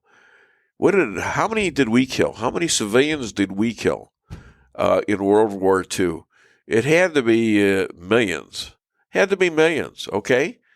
And we're complaining now because Israel has figured out a way to kill mostly the people that are fighting against them, and now almost perfectly with isolating people that have these devices, and they're mostly just getting the person, leaders, and they're still upset with Israel. See, Israel can't win for losing. Patricia Oden Maxwell saying those against Israel should be ashamed of themselves. That's Netanyahu's speech. Thank you, Pat Oden Maxwell, the official preacher to the Dave Weinbaum Show, or official pastor. She's a pastor or a preacher? Both. Both. I mean, yeah. Okay. And my wife is a. What are you, honey? She's not. I'm just one lucky person sitting over here. Yeah, right. She doesn't like me today. Yeah. What are you gonna do? Ow! I'd send me home for bad behavior. Yeah, I should. That's what I'd do. I should. All So right. it says here in closing, because he has wrapped up his speech in closing, he said Israel is winning. Good. And that's what he needs to say, and that's what Jews need to portray themselves as, because we were born to be winners. We're God's people. God doesn't want losers. He wants people at least to do it themselves with his guidance. That's what I believe. All right. He doesn't expect us. We should not expect him. He's just going to outright save us. Okay. Maybe he can help a little bit here and there. All right. But we have to do that. We have to do the scut work. We have to do it. And hopefully he is there to help us with little mistakes. We're going to make mistakes because we're human beings like everyone else. All right. But we got to show our toughness at this time. And we got a lot of tough Jews out there. A lot of tough students at these schools are starting to sue these schools, and they're starting to win against these. Well, most of them are idiots, but a lot of them are being led by Iranians and Hezbollah and the Houthis and the goldfish. I don't know. All right. Anyways, let's take a look at since my wife brought this up, let's do rotate the tires. She loves this, by the way. This will put her in a good mood. Hit it. Definitely will not. Okay. Yeah. That tickles. Stop it. No. All right. Let's do basketball. I lost my nuts. I just Damn. We gotta go straight to the basketball now. I think my nuts just dropped off. Oh man, that hurt. I feel so terrible about doing that. Now, a nice woman like that. What I found interesting was during rehearsal yesterday, you brought up a story about a guy hijacking the bus while the cops are after. And I thought you were kidding me, and come to find out it's a true story. No, it's a true story. A guy. I'm watching Fox. I watch a lot of Fox News. I don't know why. It just seems to have. It's easier to find news on Fox News.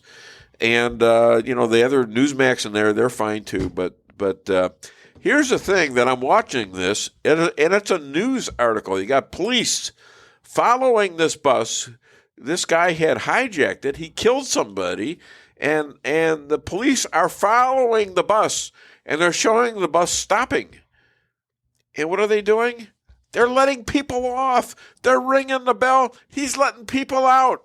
He's like the bus driver now. So we're going to play this. And I mean, it's sad and all that, but I thought the connection was amazing. Hit it. I jumped on the bus. I told the driver, I got a tow here, buddy. Step on it. Holy cow. Yeah. Then, all of a sudden, this guy pulls out a gun. Well, I knew any delay's going to cost her pinky toe. So I got out of the seat and I started walking towards it. He says, where do you think you're going, Cracker Jack? I says, well, I got a little prize for you, buddy. Knocked him out cold. How could you do that? Yeah, then everybody is screaming because the driver, he's passed out because of all the commotion. The bus is out of control. So I grab him by the collar, I take him out of the seat, I get behind the wheel, now I'm driving the bus. You're Batman. Yeah, I am Batman. Then the mugger, he comes to and he starts choking me. So I'm fighting him off with one hand and I kept driving the bus with the other, you know.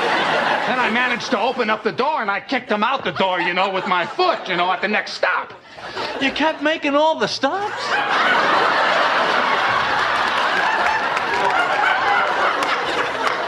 Well, people kept ringing the bell. Your home is your castle. You don't need unwanted hassle. Don't let those creatures move in today. Let us protect your investments. That's what we're all about. Plank Termite and Pest Control will save the day. Plank is locally owned and family operated right here in Rolla, a Google preferred business. Our customer service and your satisfaction is our number one goal. So call Plank today at 368-3333. Plank Termite and Pest Control will save the day.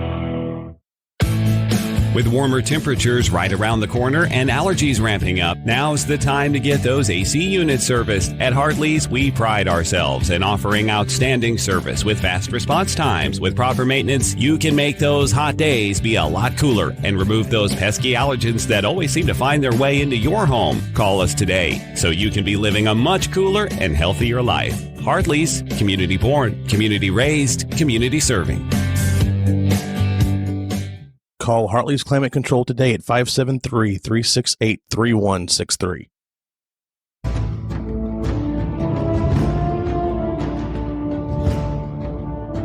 Never be too coy to tell your friends and family about koi sushi and hibachi. Celebrate the best Chinese-Japanese restaurant in the Midwest. Call 573-426-5551 to make a reservation or order takeout. Locally owned, 1808 North Bishop, Rolla, Missouri.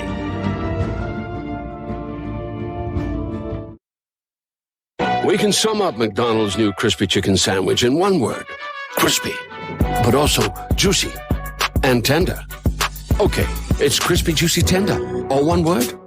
But then, also pickle. Oh, and potato bun, which is two words. Okay, we can't sum up our new crispy chicken sandwich in one word, so you'll just have to try it to understand it. Order ahead on the McDonald's app at participating McDonald's. Ba-da-ba-ba-ba. Merrill's Quarry and Asphalt, 40 years serving cities, counties, and everyday businesses with driveways for people who live and work in our little piece of heaven right smack dab in the middle of America. Call 573-578-9101 for your free estimate of rocking, rolling, paving, driveways, sealing, and striping, too. That's 573-578-9101 for your free estimate. Your home is your castle. You don't need unwanted hassle. Don't let those creatures move in to stay. Let us protect your investments. That's what we're all about. Plank Termite and Pest Control will save the day. Plank is locally owned and family operated right here in Rolla, a Google preferred business. Our customer service and your satisfaction is our number one goal. So call Plank today at 368-3333. Plank Termite and Pest Control will save the day. Busy schedule? Let your locally owned Price Chopper help you save time with online shopping. It's easy. Sign up to tcmarkets.com or download our mobile app in the App Store or Google Play. Create an account and browse through the categories and choose the items you need. When you place your order, your personal shopper will get all of the items you've selected, taking the same care you would and following your notes. We offer free curbside pickup, so you don't even have to get out of your car. Start your online order today and no online shopping fee for a limited time. Go to tcmarkets.com or download our mobile app to get started. Price Chopper. Fresher savings every day.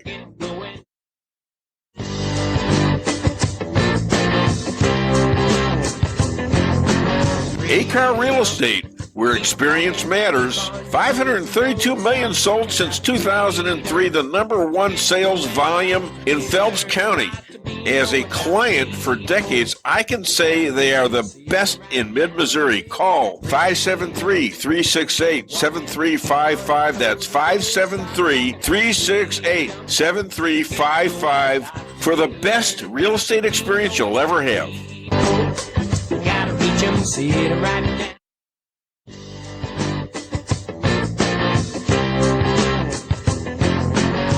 Insurance going up like crazy? Daniel and Henry Insurance is one of the largest private insurance companies in the world. Richard Boyette, 314-444-5011. He's my guy at Daniel and Henry for 10 years. Business or personal, call Richard at 314-444-5011. He's the best. At Town & Country Bank, we are committed to providing exceptional service to our customers. We do more than just provide loans for our community. We help make dreams become reality. Whether it's a new home, farm, business, or a new car, we would love the opportunity to help. Stop by one of our 2 Rolla locations and let our friendly lending team remind you how special hometown banking can be. Smart, friendly solutions. Town & Country Bank, member FDIC, equal housing lender. Ladies and gentlemen, conservative author of Rules for Defeating Radicals. Hold the book up, please, when you get a chance. He's a columnist. He's a very passionate patriot. He loves pizza. He's one of the few people that in the witness protection program, I think, because he was sent to Wyoming, and look at him out there. He's denying it, but he did live in Wyoming, and he is Sicilian. Anyways, please welcome our friend and our expert on Marxism, Chris Adamo. Now,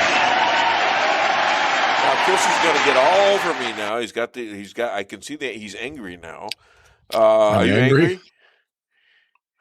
No, I only get angry at leftists and rhinos who are basically the same thing. And boy, do I have some things to tell you about that. Well, good. All right. Well, why don't you go ahead and start off and tell us about the leftists and the rhinos. As you mentioned, I was out in Wyoming for the last few weeks. Not on the witness protection program. Of course not. They let you off that. of that. One of these days, I'll be in a Senate hearing, and they're going to call you up as claiming that I was on the witness protection program. And I'm going to have to say this, that, how many Sicilian, Italian people have been sent to Wyoming in the witness protection program? I mean, how many? No idea. There you go. But the landscape in Wyoming politics.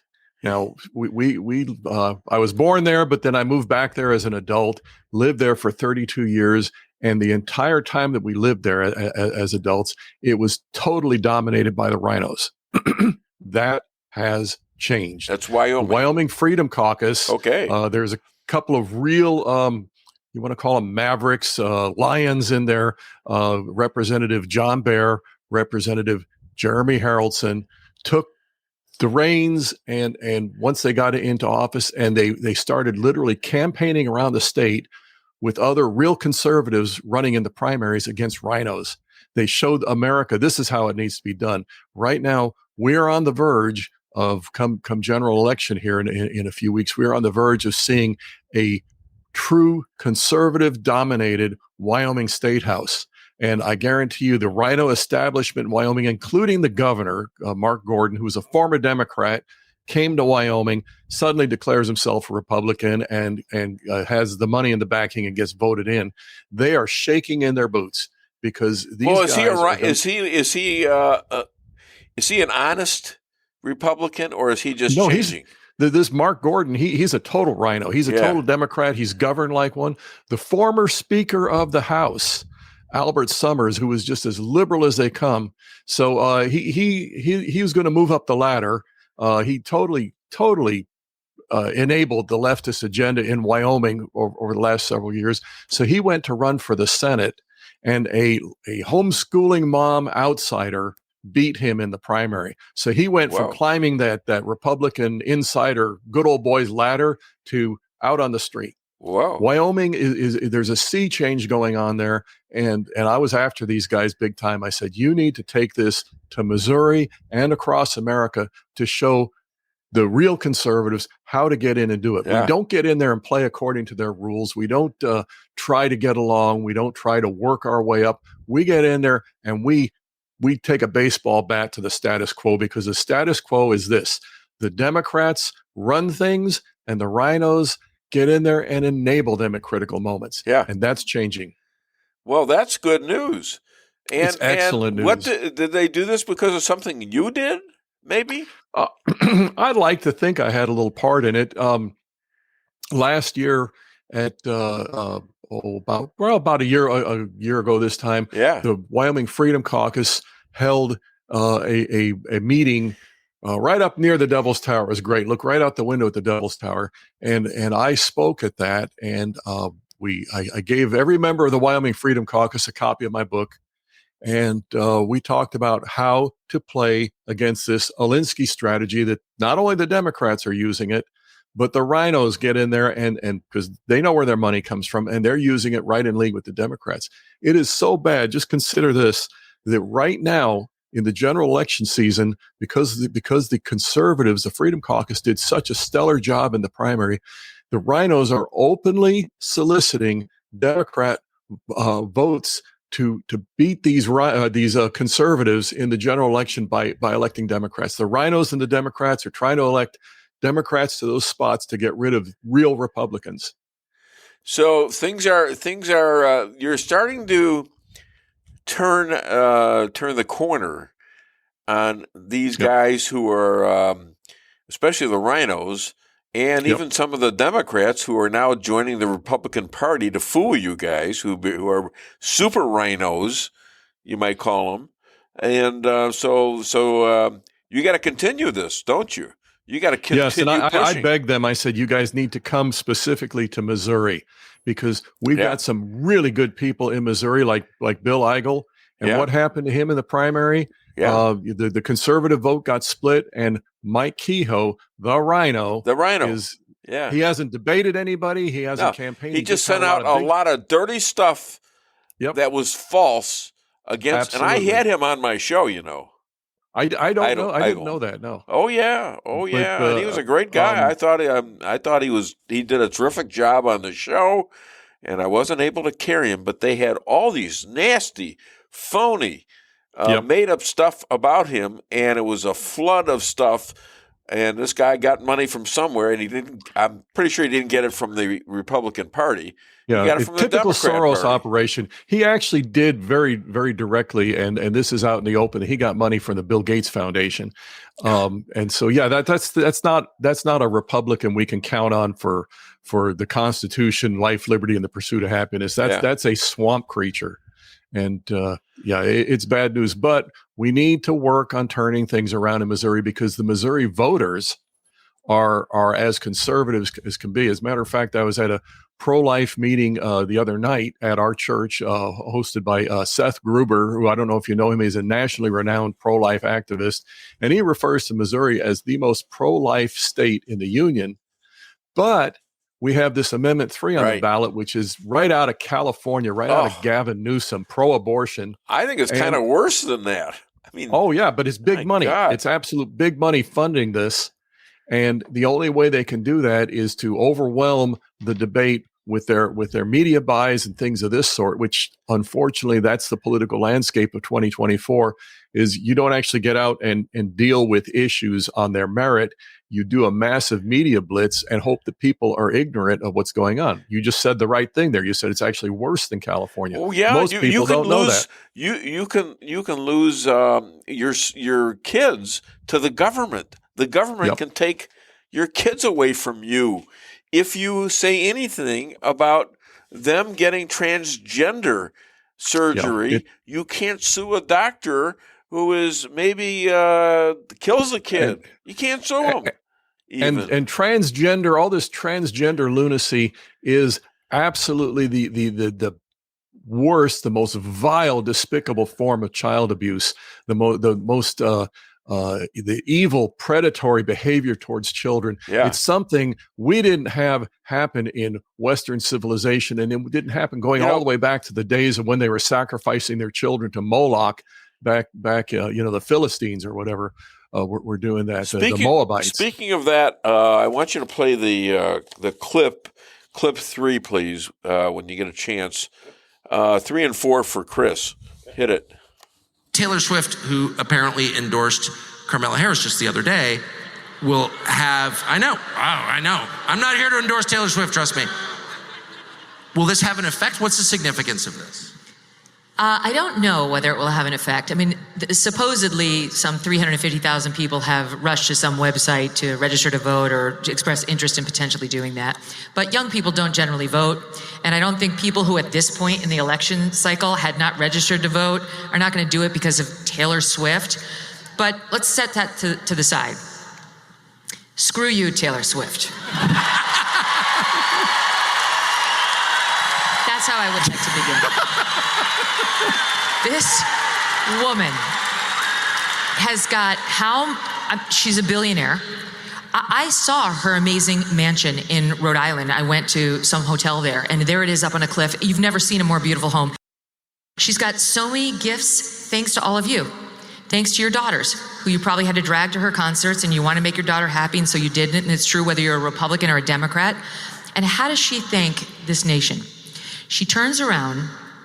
Not only does she pick a side in a hotly contested presidential election, alienating at least half of her fan base, but she says the reason she's voting for Kamala Harris is because of Tim Walz's LGBTQ stance. Do you know what Tim Walz has done on the LGBTQ front? Let me tell you what's going to happen. Okay? Here's what's going to happen. A little girl sitting in Wisconsin who's maybe on the spectrum, maybe has acne, maybe is a little heavy set, maybe feels upset because her parents are getting divorced, something like that, is going to find herself down a rabbit hole on Reddit. And her parents aren't going to know because they're getting a divorce and they're not focused on her right now. Reddit's going to tell her she's actually a boy. And she's going to get sucked into this gender cult. And she's going to say, Mom and Dad, I want puberty blockers into cross-sex hormones, which will sterilize her and deprive her of all sexual pleasure for the rest of her life. And they're going to say, no, you're a girl. And she's going to say, but I want top surgery, this benign thing, this double mastectomy where I'll have tubes coming out of me and I'll never breastfeed a child. I want that too, because I'm a boy. And they're going to say no. And she's going to go to a judge in Minnesota, and because of Tim Walz, the court will take custody of her, use the Medicaid funds in Minnesota to provide her all of those things, chop off her breasts, sterilize her with the puberty blockers into the cross-sex hormones.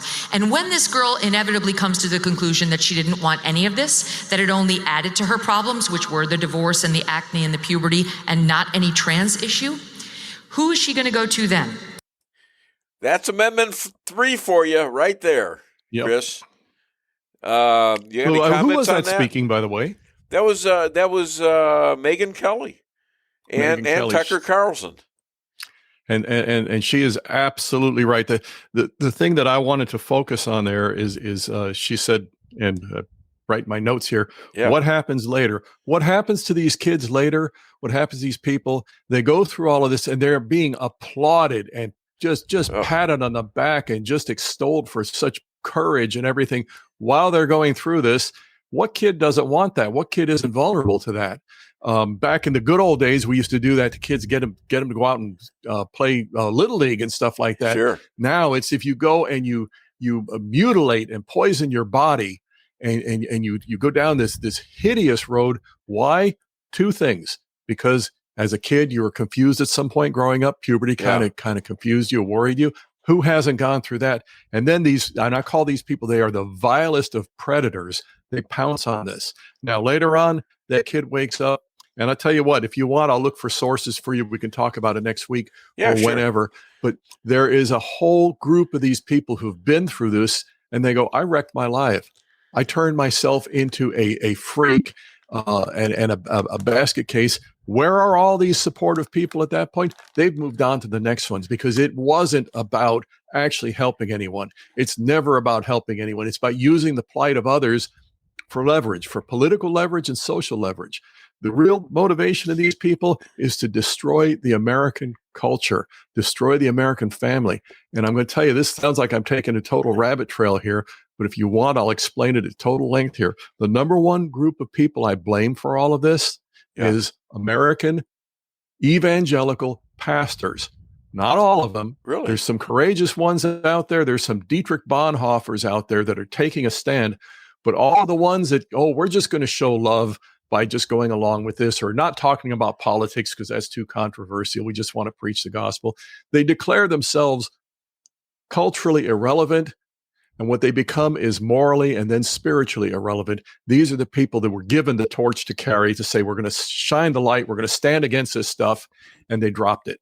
They want to get along. Well, then you have the issue. She didn't even bring this up, the women's sports issue of transgenders going into women's sports. You look at the Olympics. You had look at the abuse that gal women almost killed as a boxer. Yeah. She's a woman, and this guy's got male hormones and knocked the hell out of her. She had to give up after 46 seconds. All their dreams are going away. These women. You remember when we used to call that domestic abuse? Well, it is abuse. If you even joked about that, sure. And yet we're watching this in the Olympics. It's being enshrined. Amazing. These guys got medals for this. I couldn't believe what I was seeing. Yeah. How does the Olympic Committee approve this kind of stuff? Because people are too scared to stand against it. It goes, and now you can hold up my book there. People are too scared to go against the status quo because they'll get made fun of. Yeah. You and I get made fun of for speaking the truth. 90% of the people out here they're not conditioned to ever getting any kind of a mockery or anything. They fold like a cheap suit at that point. That's got to change. Well, that's why you're doing what you're doing, and that's why I'm doing what I'm doing, because I got a big mouth, and you're a great writer, and we're telling the truth here as far as we know it, and we haven't been wrong very much, have we? No, and when you're actually factually wrong, you fix it. But invariably, when it comes down to these basic moral issues, these people got to know they're wrong. They do, absolutely.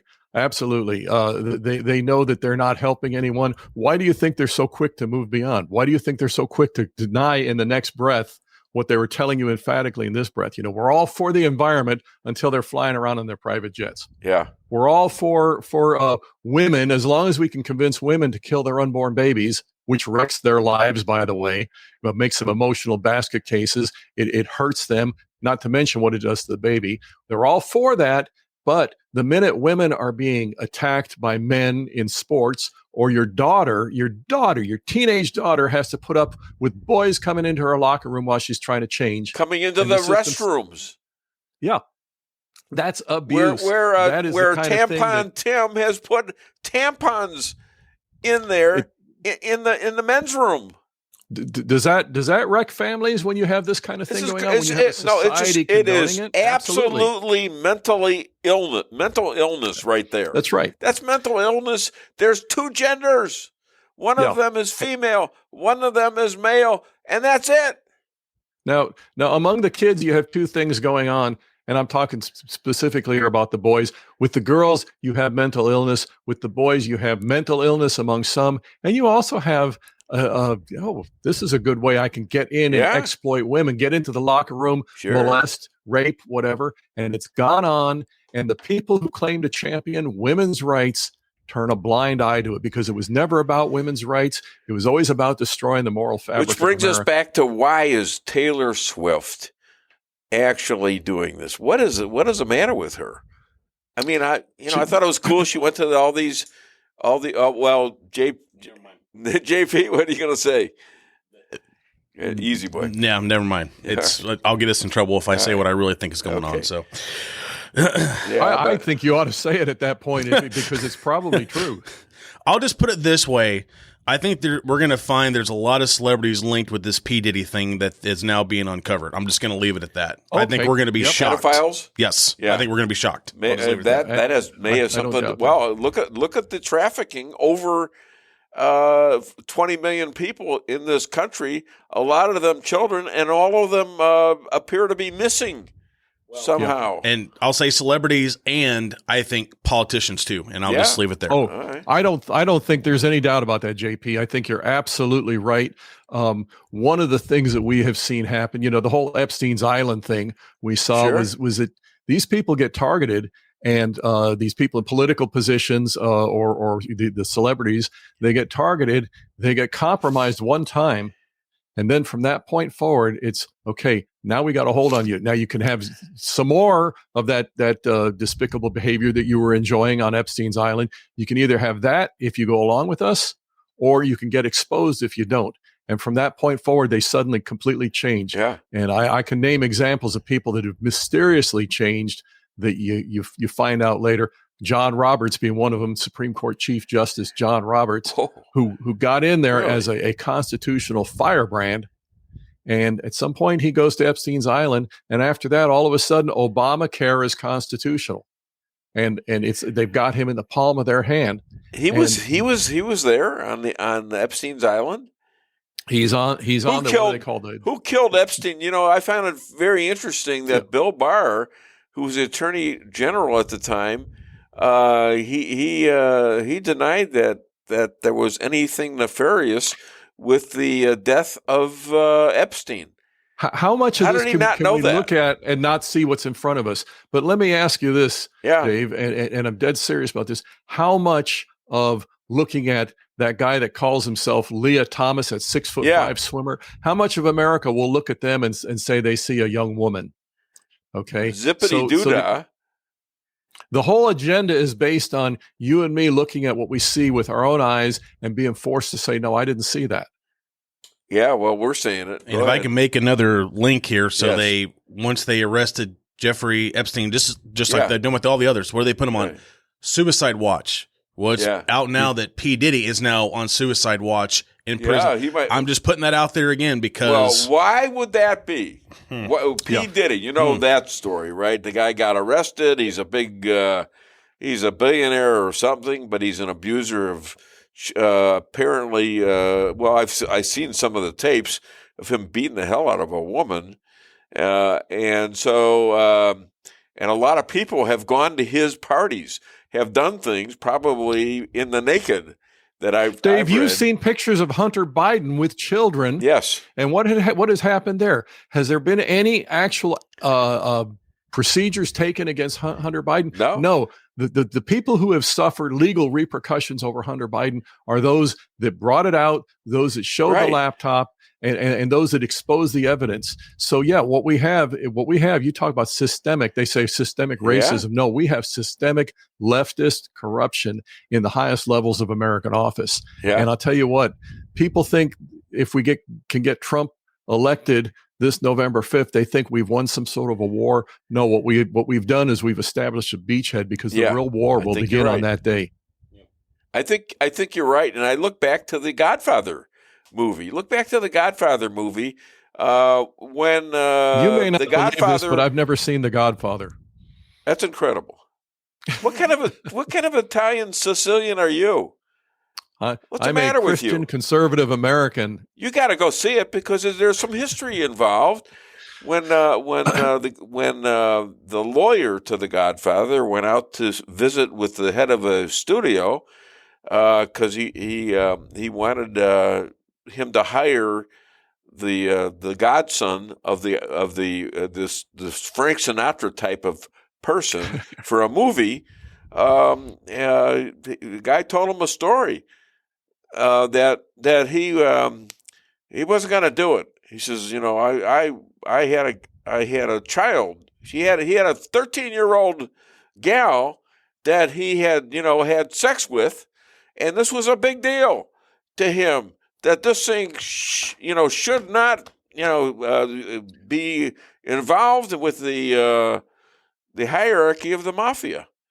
We used to understand, even in circles like that, they used to understand things like protecting children. But what happened in 1973? The Supreme Court said, kill them off. If you want, kill them off. It's your business. And from that point forward, what has happened to all? Abortion, right? Roe versus Wade. Yeah, what happened from that point forward, not just to the rights of the unborn, but to the rights of every American citizen. You can't arbitrarily pick one group of people and trample their rights and everybody else remains safe. Well, here's my question. Suddenly, Kamala Harris wants Roe v. Wade back. Why? Oh, absolutely. They want abortion. It's the holy sacrament. They've got it in all these sacrament of the unholy left. But they've got it in all these states now that are voting for abortion. Well, and again, abortion till the 8th or 9th month. Yeah, and some after birth. Yeah, 28 days and it won't after. stop there, Dave. God. It's if you go back and you read William Shirer's Rise and Fall of the Third Reich. I did read that, by the way. Big pro-abortion crowd there, and then you look at that and it's like, okay, we can get rid of these unwanted babies because we'll just define them as a little less than human. They're less than the rest of us. You look at Margaret Sanger. Margaret Sanger called minorities human weeds. Right. Okay. And once you do that with one group, you can do that with any other group. Once you've established that evil precedent that one group of people is less deserving of life than everybody else. And this connects to the Jewish absolutely travel through history. It directly connects to the Holocaust. You're absolutely right. We were considered not human. Rats, things like that. And it was okay to kill us because we were inferior to them. And you look again, the same Margaret thing is Sanger happening said that right about the now blacks. with this river to the sea crap that's coming out of these colleges where every Jew is supposed to die. You're supposed to kill every Jew between the river and the sea. They don't even know what the hell they're talking about. They don't know which river. They don't know who they're which supporting. Sea. You have transvestites for Hamas, and can you imagine how long they'd last over there? I mean, let's go live with Hamas for a while and see what happens to you. Yeah. The thing about these evil ideologies, these murderous ideologies, is that they encroach on an insidious basis until that moment when they can dominate by force. And then it's inflicted instantly. Okay. And this is what they're trying to do in America. The number one reason that they see that they can't get this done in America is the Second Amendment. Now, we know the number one reason is that God has said he's giving us grace in this time and holding back this evil tide. We better take advantage of this time to come against it. Sure. But in their minds, it's the Second Amendment. If it wasn't for the Second Amendment, they'd be breaking down doors coast to coast every day. Absolutely. It is literally that bad. We are literally in that much of a war. Kamala's basically saying we're coming for your guns. Yeah. Okay. Well, no, I don't think so. Not in this area. That's for damn sure. My goodness. Well, and I'll tell you, even outside of the big city, even the blue states like Illinois, deep blue state. Well, it's because of Chicago. You get into Southern Illinois, they are heartland America, just like the rest of us. And the biggest, toughest gun laws in America. And you think there's any problem with the Southsiders getting guns? Exactly. There's no problemo. And they're using them on each other. Or getting knives and stabbing. I mean, it's not a matter. The crime in Chicago is not a result of weaponry. It's a result of moral bankruptcy, and that is the left. And a lot of it, I had this discussion with Clarence Thomas once. Would you believe that? In 1993, when he first got to the court, and he says, "I said, what's going on? With this battle?" Because he was, he was one of these kids whose father left him. He was brought up by his grandfather, who disciplined the hell out of him. He said, "The best thing ever happened to me." He says, "I got brothers that don't have this."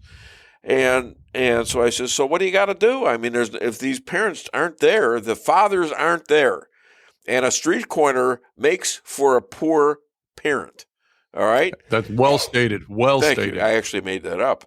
And he says, well, you got to do something. You got to send them to the military. I mean, get them into the Army where they will be disciplined and they will know what it is to be a real man, a real person who has respect for other people and other people's lives, and especially protective of their moms. Yeah, and then that can make a success out of them, again, like Clarence Thomas. But what do you have in most places? You have gang members raising gang members. It's literally feral behavior. This is not a racial statement. This is a cultural statement. Well, I don't care whether it's racial or not. I mean, I'm not here trying to get blacks killed. I'm here trying to get blacks not killed, so that maybe also families. If I get faced with this situation with blacks, that I won't be a victim either. Okay, so it's a little selfish, but I don't want to see this happen. I was surrounded by all the black guys that played for football at Evanston Township High School in Evanston, Illinois, and I happened to play there, and I played first string. And some of these guys were great players. Some had played with Gale Sayers. One guy was he was with the Chicago Bears. Emory Moorhead won the Super Bowl 1985. And so these guys says, what the hell's going on the south side of Chicago? Because they were talking about their niece just got shot and their cousin is in the hospital. And this, what do you guys? And he says, well, it's just the way. I says, what are you guys doing about it? You guys are tough guys. I know you're tough. A lot of you put me on my tuchus. Okay, what are you doing about? Well, what are we supposed to do? I says, I don't know, but these are your people getting killed, and your children, your nieces. I sure the hell do something if it were Jewish kids. And I tell you something. They were clueless. One of the two premises of my book, I say leftists never truly care about any cause they claim to champion ever.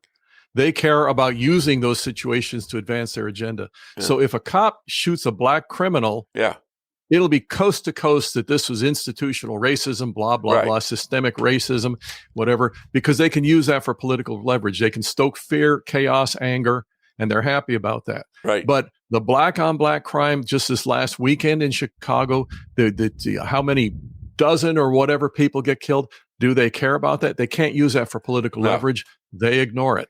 Yeah, they ignore a lot of. They're starting to ignore the 1/6 thing, and I'm going to try to shut it down completely with my next guest, who is my guest after Bill Hardwick is coming on, but Ryan Zinke is going to be here, convicted felon, had his felonies dropped when the Supreme Court made their little decision, and now it's he's coming to talk today about what he went through. I hope he countersues now that he's been vindicated. Well, I think there's a chance that could happen. Yeah, I mean that's what we need to be doing when we get attacked by these people, and we're victorious over it. That's not time to rest. That's time to go back and say the attack should not have happened. The attack itself was unlawful. It was malicious. It was intended for purely political purposes. Go after it. Donald Trump needs to do that, and should he become president, and I'm hopeful that he will. He needs to take some of them, and he needs to get them indicted because they did break the law. They'll be screaming. The left will be screaming that it's vengeance, it's political purging. Of course they will. Blah, blah. Let them scream. This is not vengeance. This is justice. We need justice. That's part of the reason why I believe that he's being hunted down. And you're absolutely right. Trying to be assassinated, and they're still working on it. They're still bad talking him. They're still doing nasty stuff to him. So I got what may be a bombshell for you, and What's this that? I haven't been able to validate it. So take it with a grain of salt. But I believe that there is you remember Lyra Logan? Yes, I know. I actually have some commonality with her because we have talked on Twitter. Okay, look up and like I said, I haven't validated this, but there is a report out there that she says that the cartels have smuggled anti-aircraft missiles into America to shoot down Trump's plane. Okay, now if this is real, this just happened. I just saw it this morning. If this is real, this is a bombshell. I will tell you two things. They could not have done that without the open borders policy and without deliberate collaboration from people inside our government. Just And like other what we saw in, governments. in Pennsylvania with the assassination attempt. It was not ineptitude of the Secret Service. There was collaboration. Yeah. You have something flash up here. Okay. Take a look at that. Yeah. Oh my goodness. Something flashed on our computer just when you said that. Oh my God. Wasn't me. Suddenly we got warnings about our computers being antivirus. We want to update our antivirus software. Yes. That doesn't happen very often on the show, but then somebody, hi, who's listening out there? Are you with the FBI? Who are you with? Let us know. Call the show, 573-578-2700. Get it off your chest. This simple, Dave. If you're speaking truth on these issues, you're being watched. I know that. Because the single greatest enemy of the leftist agenda is the light of truth. Yep. Because the leftist agenda was founded on Marxism. Marxism was a pack of lies. A lying ideology can only be advanced through lies. The greatest enemy it faces, the greatest obstacle, is truth. Okay. On that note, other than DaveWeinbaum.net, where can people find you and buy your book? Okay, it's still, as always, it's available at Amazon. The Wyoming Freedom Caucus loves it. They've had great victory using it. It needs to get out. I wish I could get it into the hands of the Missouri Freedom Caucus. I'm trying to contact them. If you know any members, tell Bill, tell everybody, get a hold of them. It needs to go out. It's at Amazon, and it's been doing good where people have been using it. They're listening to the show. A lot of them are listening to the show, I'm sure, and hopefully they will be buying your book. I was fired by the cemetery. I had great punchline of this joke. Stop talking on the punchline, damn it. You're killing me, Dave. I was fired by the cemetery. I had grave issues. That was my next one. Damn. I wasn't asking you a question. Every time you have to interrupt my punchline here, and it's not right. Picking on a poor guy here who is trying to save America like you, and you shouldn't be doing that to me. You're tough. You can take it. Hey, you're doing a great job. I'm not crying or anything. All kidding aside, keep up the great work. And you too. And, all right. We will. It's always a pleasure to have you on the show. Let's hear it for Chris Adamo. That's enough. He's going to get cocky. Anyways, he's a great guest, isn't he? Okay, well, where's Bill? Did he? He sent a message a little while ago saying that he was en route. So he should be showing up at any Yes, dear. point. My wife has just returned. Are you okay? Yeah. Okay. All right, we're waiting on Bill. So is he's just going to be late or what? I think he's just a few minutes late. Yeah. Okay. All right. That's fine. Okay. All right. So let's talk about my little venture into the License Bureau the other day. It was yesterday.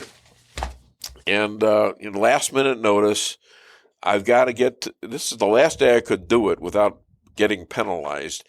I bought a new car. It's a used car.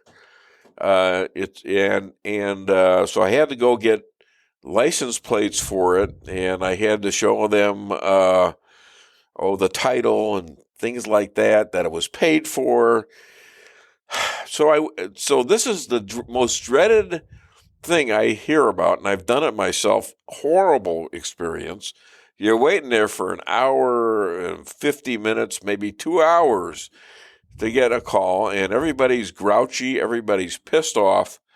I get in there yesterday about 10:30, and no, I didn't get there at 10:30. I got there almost at a little after 11, and I like to go to work at McDonald's, after on Thursdays and Fridays, and so I get in there expecting a horrible experience, and I go get. I said, where do you get the number? And I forget. It's been a year since I've been in there.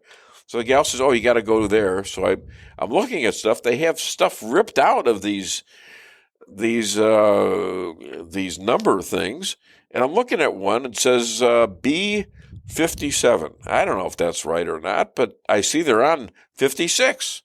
So I sit down, and about 30 seconds later, 57.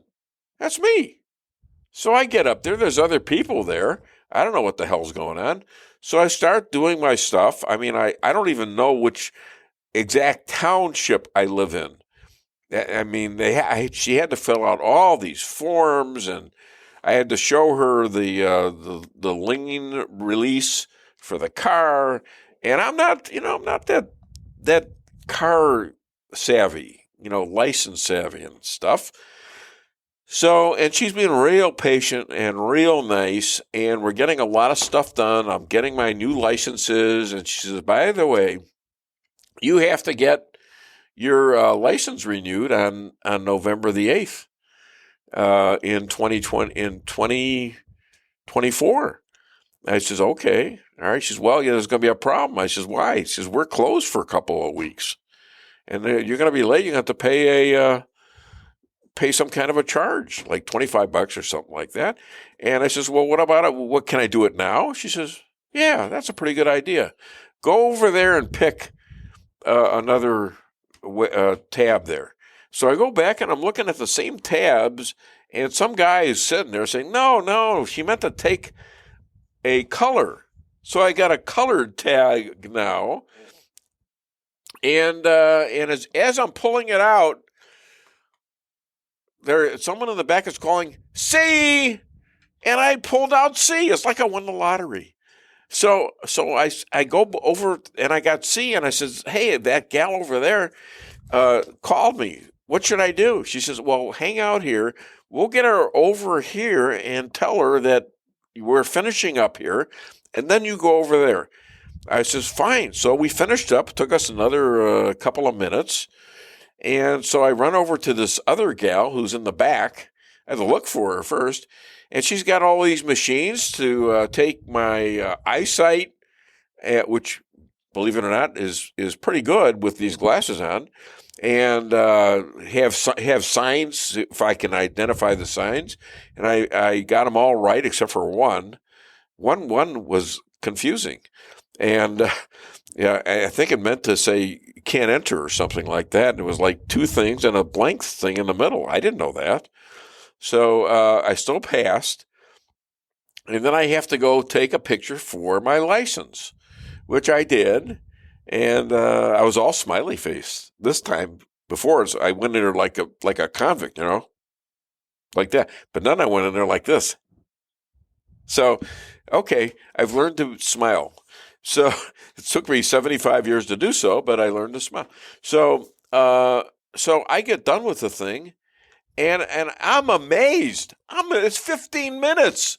People have to spend a whole day there sometimes, and they're all miserable.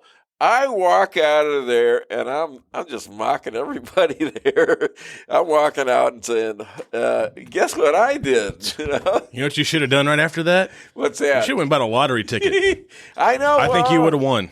Yes. Yeah, I think so. Yeah. Yeah. Okay. Good morning. Hey. Mr. Hardwick, how are you? Okay. I'm well. All right. This man had an accident. Tell us about your accident. You okay? We tell about it for legal purposes. I can't describe. Really? No, I'm not. Did you get a lawyer?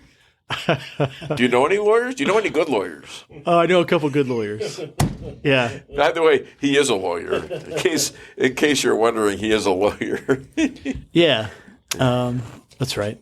Sometimes things just happen. Sometimes people. Yeah. So your head is okay though, right? Yeah. No, I got it's okay. I got a little bit of whiplash and concussion. Yeah. And then I got the same thing in Baghdad. I was kind wow. of feeling sorry for myself because when I was in Iraq, I was in a lot of IED strikes, but I was in one. It blew up the whole vehicle, and it slammed my head into the thing. That's how I damaged this nerve back here. And I got a concussion, so I think I'm like more sensitive to it. That's kind of my issue. So you have a permanent injury that was expanded by this so-called accident. I'm not making a federal case out of it. I'm kind of like a lawyer. I don't have my degree, but I'm kind of like this. I had that. As you know. Would I not have made a good lawyer? I think you would have been a great lawyer. Yeah, I think I would have been pretty good too. And I think I make a pretty good consumer of McDonald's. Oh, you're one of the greatest consumer of McDonald's I've ever seen. Oh yeah, I eat a lot of McDonald's. Thank you for the commercial. I appreciate it. No, McDonald's is great. No. Well, let me introduce you because not everybody knows who you are, but most of the people listening to this show do. He's our Iraq platoon leader who injured himself apparently a couple times in Iraq. He's a lawyer, philosopher, professor, and he's the Missouri state rep from Waynesville, Missouri. Please welcome, all the way from Waynesville, Bill Hardwick. It usually takes me a while to get in because I have to hire all these people to come up and applaud. I know. It's getting through that crowd, and they get a little, they want to applaud later. They want to applaud more because they get overtime, and it's pissing me off. They're taking advantage. Yeah, it's these labor laws. And then I just say, hey, could you be entourage? But everybody wants to make a TikTok. Nobody wants to show up in person and applaud and show up to the job site. But and the vacations it's ridiculous. I got to pay health insurance. Do you realize I got to pay vacations for these people too? But it's worth I'm going broke. It's worth it to make your listeners think that I'm popular, so it's helpful. Well, no, they know you're popular because you keep getting elected. Well, isn't that a sign of popularity? Is there getting elected? There is a little metric to know if you're who people want, and there's a vote that people take in November. And I'm running for election this year. Okay, well, now you've got your little piece in. Let's talk a little bit about the national election. Sure. And the fact that Routh said, and he was the last guy that was sticking his gun out when Trump was playing golf, and he had his AR-15 out there, and somebody spotted it. And he said that if he wrote a letter to a friend, and if he failed to assassinate Trump, he would pay $150,000 to whomever will finish the job. Yeah. Okay. Now, JP's just telling me right now that some of these immigrants, there have been people let into this country by the current Biden administration with aircraft missiles. Yeah, I read about that. Did you hear that? I did read about that last I didn't night. know about that. So tell us what you think about all this. Okay, I think that so William Barr, for whatever we think his faults were at the end of the thing, he made that statement. There's no reason for the DOJ to release that except to further encourage people to have attacks on President Trump's life and to incite more violence. And I think that's true. I don't know why the DOJ would release a letter that says we're going to give this large sum of money to anybody who kills Donald Trump. Yeah. I think, if you go after the first assassination attempt in July in Pennsylvania, walk around the square in Waynesville, talk to folks about it. There's nobody who thinks that most people think that I talk to that the Secret Service deliberately was negligent or was in on it, because there's no way a guy can climb a ladder right there and face the president. And if you think about all the times that there is somebody who had an attack on the president, all the failures, it seems like the Secret Service, which is part of Homeland Security run by the current administration, they're not doing their job to protect the president. But also, just like it's like Robert F. Kennedy Jr. said, it's like J.D. Vance is saying, the refrain, the Democrat Party's argument right now is Trump is Hitler. Yeah. Trump is the end of democracy. Trump is an existential threat, which he's not. We had 4 years of Trump, and what we had was pretty good economy, pretty peaceful world, right? Yeah. We were standing up to their countries, and things were pretty good domestically. Everybody was hiring back then, if you remember. So we had 4 years of Trump. He wasn't Hitler. He's not Hitler. But the media keeps saying that over and over again. But they've hated him since 2015 when he announced. I have a theory on that They were investigating him right off the bat in the Biden administration. And they had guys going in with the FBI to these courts, the FISA courts. Yeah. So in a lot of ways now, it's even higher stakes if Trump gets reelected. Yeah. Because now he's wise to the fact that these people in these positions in the DOJ and the Intelligence Department who are undermining the will of the people by completely ignoring the presidency, right? Even Mark Milley, when he was chairman of the Joint Chiefs of Staff in 2020, when he informed the generals, if Donald Trump gives you an order, don't obey it. Listen to me first. Yeah, how about that's that? Completely unconstitutional. Well, that's completely illegal. That's treason, isn't it? It is. I think it is actually, because the chairman of the Joint Chiefs of Staff is not in the chain of command. He's not in the Constitution. The Constitution says the president's the commander in chief. Right. And then there's a chain of command set by statute, right? It's from the 80s. Like it's the Goldwater-Nichols Act. The President of the United States, the Secretary of Defense, the Geographic Combatant Command Commanders, Pacific Command, North Command, right? That's the chain of command of military action. He's not even in it. But he directed those guys, if the president gives you an order, you ask me first. So and when we say what's the deep state, that's an embodiment of it. It's these people in positions of power, and they say it doesn't matter who the American people elect. We're going to run foreign affairs how we want to. But now that Trump has seen that all unfold, I think there's a real sense that if he gets reelected, like he told Robert F. Kennedy, he's going to release the JFK files. Exactly. There's going to be a reckoning of some kind. And so now it's so existential. But you can't argue that. It'd be hard to argue that he didn't have good economic policies, that our policies with Israel and Russia and China weren't very beneficial for the United States during Donald Trump. So the general argument is he's the devil, he's Hitler. And so what do you think people are going to do? But here we are now, at least 2 assassination attempts, possibly 3, because the head of Iran said we're going to do you in. Right. All right. So that's 3 threats already. One hit him in the ear, which was like biblical.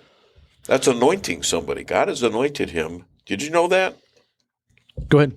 That he has anointed Trump? Yeah. God has anointed Trump with blood in the right ear, blood in the right thumb, and blood in your right big toe. Now, I don't know if he had his shoes off at a certain point. I know that he got blood on his hands. Yeah. Okay, and he got blood in his ear. Okay, now that's an amazing thing right there, because that's exactly what God had Moses do. Yeah. And I can't remember the Bible thing, the Bible thing it's in right now, but God had him do that with ram's blood to his brother Aaron to anoint him. Mm-hmm. Isn't that something? That's pretty cool. I mean, I had this gal named Mindy from Twitter sent me that almost immediately, and I said, "Holy cow, that is pretty amazing." Something else. It's hard to describe the incident as amazing because that man was killed that was behind him in the trajectory, but the whole incident of it was moving, and that the way Trump acted when he came up and shook his fist and he encouraged people. It was really a moving sight. No, it was one of those things. Like, to me, it's like, it had a 9/11 feel, it had a Challenger explosion feel, it had a Kennedy. Like, it was just something where the whole country tuned in. Yeah, and it had for me, it was really emotionally visceral. For a lot of people, they watched it was emotional, right? Because it was like, to me, it was like an attack on our country, and it was an attack on all the people, and the way that he responded to it was also another of the many confirmations to me that you want somebody like that being our president, sticking up for us. This is from the Bible. Yeah. 20, Leviticus, isn't it? Leviticus, thank you. 20, and you shall kill the ram and take part of its blood and put it on the tip of the right ear of Aaron and on the tips of the right ears of his sons, and on the thumbs of their right hands, and on the great toes of their right feet, and throw the rest of the blood against the sides of the altar. This is Exodus 29:20. All right? Wow. Yeah. I mean, how many times have I read from the Bible on my own show? I mean, never. I think that's the first time. That's Leviticus. It's in Leviticus. This is Exodus 29:20. This one is. Okay. All right. Yeah. Well, but that's an incredible coincidence, isn't it? I think it is, and I think that it's. What are the odds? The odds that all this would happen like this, yes, they aren't very high. That they would all accidentally happen like this. Yeah. God using Donald Trump is generally encouraging to me because oftentimes I wonder if I'm a good enough person to be used by God or be in the arena. Yeah. But we all do. I see that Donald Trump has been a force for good, and he's a flawed man in many ways. Sure. And so are you, and so am I, and so Yeah. a lot of us. So we should let that hold us Wait a back. minute. How do you know about my flaws? No, never mind. I'm just. My wife is here. She'll tell on me. I'm just making a general observation about humanity that a lot of times Yeah. we let our shortcomings hold us back for the things that we're meant to Exactly. do in life, and you should make the difference and have the purpose that we're supposed to have. So. Yeah.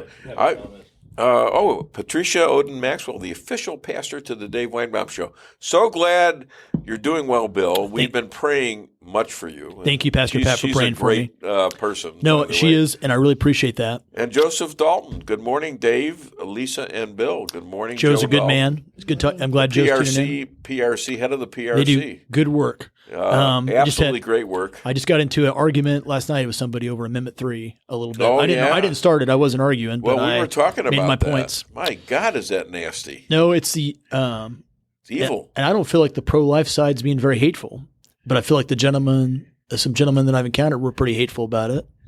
I think that I think it's really serious what we're doing. I think it's really serious. It's really horrific if that goes in the Constitution. And I was talking to some conservative folks last night. They're like, "Hey, the polls are against us," and I'm like, "Well, but it's our job to. We're going to fight. Yeah. We're going to make the That's case right. that life matters. Yeah. That life is How many precious." times have we all felt? And I played this once before in this show. Play that thing again about the being patient and waiting the next day and all that stuff. I'm going to play this one more time because I think I'd like my audience to hear it again. It's a bit, yeah. We did it earlier. It's me. They never give up. Yeah. Yep. I discovered that in life. I used to give up, and I still have. Doesn't everybody have a tendency to give up when things get bad? Doesn't that, Lisa? It's human nature. Yeah, it's human nature. Definitely. And usually giving up is the worst thing you can do. It's the worst thing you can do. And I did it as a kid, and I did it a few times, even as an adult. And I get tempted at times. The best thing you can do is to sleep on it. Sleep on it. See what you think about it in the morning. In the morning, you might come up with a solution because your mind is clear. When you get angry and you get frustrated, it's a little bit like it takes something out of you. You don't see a way out. So you want to quit, and because it's painful. But when you get up in the morning, as Andrea Shrum says, you want to fight, like what Trump did when he was shot. Fight. I thought he was saying something else, but no, it's something, and it's the right thing to do. Yeah, and it's a belief in God that you can God. Well, I think God. This is my opinion. I'm not sure. I don't like to ask for God to do everything for me. I think God gave us brains so that we could think our way out of it, but He can help. He can help certain ways. Yeah, I don't think we're robots. Huh? I don't think we're robots. So we're faulty humans, but he's way up there, and He can help us a little bit here and there, and that's what I pray for, some guidance. Yeah, same. Am I doing the right thing here? Am I not? I pray one more good show every time I come in before the show. God, you got one more good show for me. Please help me out when I'm not doing well. Please let me keep fighting the fight and being happy about doing it in your name. And I think it works. You're about to hear some really amazing stuff because we've got Ryan Zinke coming on. Okay, cool. Does that ring a bell? Yeah. And I'd like you to stay for this if you can. I'll stick around. Stick around, and you get free lunch for that. So There's no such thing as a free lunch. Yeah. Well, in this case, there will be. Okay. And he's going to be something else. And, he just got he had 2 felonies. Yeah. You know about the story, right? I do, and I got some phone calls. I've been other people who have been prosecuted in connection with January 6th. Yeah. And I think it's just general commentary. I think it's pretty reprehensible where if someone committed no crime, they just held a political position. Yeah. And now they're having the DOJ throw the book at them. If there's not a crime, they're manufacturing one. Due process is taken away. You can't undermine the constitutional rights of one person without undermining the entire Constitution. And they go after their own. They go after Mayor Adams in New York. Yeah, it's all right. And I don't think this guy's this guy's got a Trump kind of case against him from the DOJ because he said a few things about the migrants in New York City. Yeah. That, hey, we can't afford to do this. Yeah. We're criminalizing thinking something different than what's acceptable. And that's really dangerous. It's dangerous, and it needs to be fought. Well, that's what we're doing. Yeah. Well, I hope so. Anyhow, let me see what else I got here for you. Where did this guy Ruth, who was like didn't have any money really to speak of, all of a sudden he's flying all over the world, to Korea, to Ukraine. Right. He's in Ukraine, and he's flying all over the world, Hawaii, and this guy's pretty much broke. And he's got $150,000 to pay somebody else if he fails to eliminate Trump. Yeah. Well, tell me what you think about this guy. If I think that there's like an international or conspiracy that they're funding these folks to take out Donald Trump, I think that may be the case. I don't know that for sure. I don't know enough about it to know that for sure. But I think that's me and a lot of people in our area. I don't think that would surprise us. If that's how far it had gone, that these other countries are like, we just can't have Trump back in here, or even people in our own government are like that, that wouldn't be surprising because look at the dichotomy of what's going to happen in January is so incredibly stark, right? So, if the stakes are super high, so that wouldn't surprise me. I don't know that for sure. I don't want to say that's what's going on because I can't verify that, but it wouldn't surprise me, honestly. Well, if you see the big picture, you kind of have to conclude that's what's going on. I think there's a conspiracy to get Trump, and that they're still trash talking Trump. They're still doing it. You mean other countries are? No, I'm talking about our own politicians, our own mainstream media. They're still trash talking him, and he was tricked into going on to a 3 against 1 debate with Kamala. Yeah. Still did well, but you could see that it was unbalanced, and they've admitted to it, and they're under investigation by actually some Democrats. Well, think about it's a make or break moment in history for sure, but think about the matchup. Yeah. It's all of the media. It's all of Hollywood. It's all of Washington, D.C. It's everybody who controls. It's all of Google and Facebook. It's Ukraine. It's China. It's the whole world. It's Wall Street. It's the entire. It's the UN. It's the WHO. It's everybody, right? It's the DOJ. It's the FBI. It's the criminal justice system, all versus Donald Trump. Yeah. And people like us. Yeah. And right now they're tied in the polls, right? So I think he's winning. I think he is too. Yeah. But I also, and my friends say this too. They don't trust the election system anymore. Well, that there's mail-in votes that show up or something. I talked to about Jeff Zink, who's an expert in that, and he says no, they're taking really good precautions now. I hope that's the case. Pennsylvania, I hope so too. I'm worried about Pennsylvania. Wisconsin. We got Ryan coming on soon. Should be. Let me text him. Okay. I can talk till he comes on if you want to. Well, I can keep you company. You could talk. Yeah, you could talk all the time you want to. So. Afghanistan is being boasted by Biden at the UN as if it was a great achievement of his. How does he get away with that? Does he? I mean, and he's trying to. Well, he's trying to take care of his legacy, I guess. But my God, yeah. So no, it's not an achievement. It's a massive foreign policy failure, and that no generals or State Department officials were fired is no good. It's a problem. Yeah. In the world, our enemies and terrorists in other countries, they respond just like people do in America. They respond to strength, and they respond to and that's when you negotiate. You have strength when you come in to negotiate. Well, and he's on. Oh, yeah. Have you called his number? I texted him so. Well, call him. I'll call him from my phone real fast. Okay, go ahead. And I think that's what we were doing before when Donald Trump said, hey, there better not be any attacks. We were withdrawing from Afghanistan. We couldn't have been in Afghanistan forever. But then to take that timeline and that process and do what we did, where we had 13 Americans killed, where we had Americans left behind, where we had our friends and people cooperating America left behind. And then we left behind an arsenal that now the $85 billion worth of good weaponry equipment. And helicopters. And what country is Afghanistan practically lean up to? So Iran, China.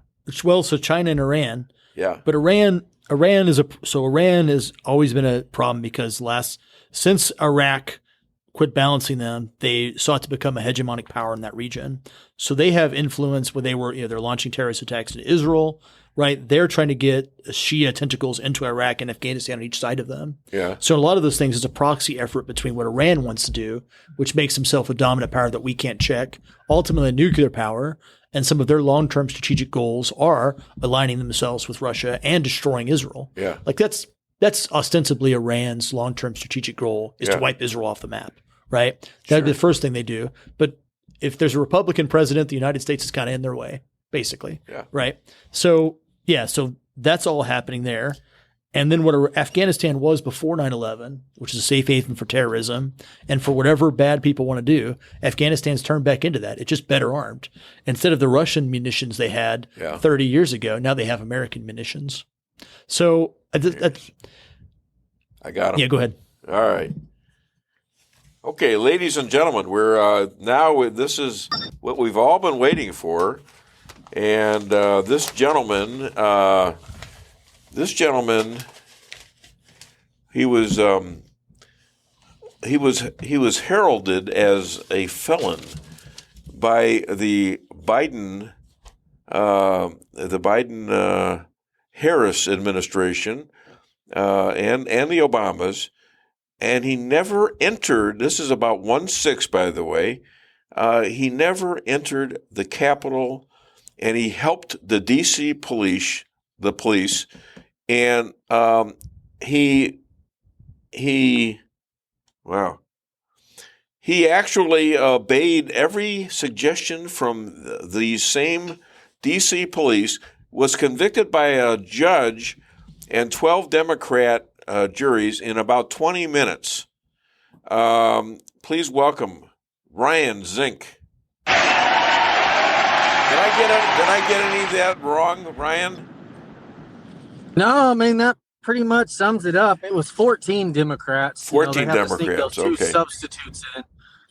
They did eventually it whittled down to 13 because one of them didn't feel like my life was important enough to stay awake during the trial. So we actually did wind up getting rid of him. He never showed up on the third day. How did you have the nerve to deny the government to become another hostage in the 1/6 atrocity?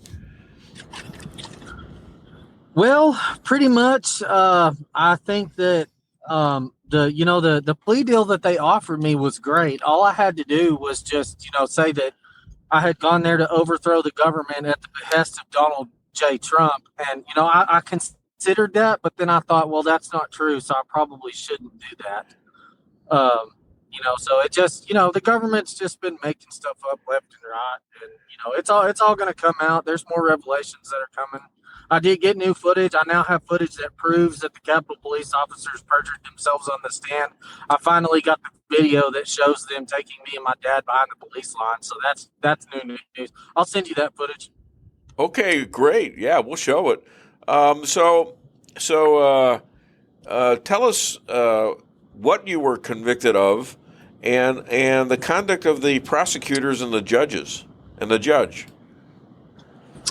All right. So originally, when the FBI went to Zia Farquhar, the D.C. judge over there, if most people don't know, the FBI does not actually have to present factual information in order to have an arrest warrant or something issued. All they have to swear, they just have to basically put their hand up and swear that what they're saying is true, and the judge will issue a warrant. So originally, Michael D. Brown of the Washington field office stated that I had entered the Capitol, assaulted police officers, and assisted in the death of a Capitol police officer. Well, why would he say that? Why would he say that? Did somebody set him up to say it? It sounds like I think so. I think they all work in cahoots together to just to bring out the worst and make it. I mean, look at the mugshots and the photos that they use on the media to show. They always want to cast you in the most negative light that they possibly can. Well, They don't ever want to, try to portray, anyone with J6 in any kind of positive light. So whenever that was finished, once they figured out that, Brian Sicknick actually died of his own accord, instead of what happened to J6, which, by the way, for those of you watching, no federal police officer died on January 6th. It was only protesters. In fact, nobody died that day except for Ashley Babbitt and some gal who was overdosed. Did it to herself. No, that's actually not true. Her name is Roseanne Boyland. Yeah. And she was beaten to death by a Capitol police officer by the name of Lila Morris. Oh. She was beaten to death. She was on the ground, unconscious, and they were beating her in the head. Also, Kevin Greason died on January 6th from the injuries that he sustained from Capitol police officers. Wow. So, these are particular circles that go around. Roseanne Boyland, although a previous drug user, had been clean for several years leading up to January 6th. And there's actually video that I can send that to you too of Lila Morris beating her while she's unconscious on the ground. Okay, so they accuse you of killing Officer Sicknick, and they had an eyewitness there. Is this Michael Brown or whatever? Whoever it was was that the guy who identified you as killing Sicknick? He is the one that actually wrote this statement. I'm quoting here from his report. It says the actions of Mr. Zink led to violent entry into the United States Capitol, the assault of multiple federal police officers, and the death of a federal police officer. Wow. That is what he says that he witnessed with the evidence to go and get my arrest warrant. And you never went into the Capitol building, did you? No, I did not. Okay. So right away, you got the police force is out to get you. They're not doing it on their own, are they? Well, I think they're all working together. Yeah.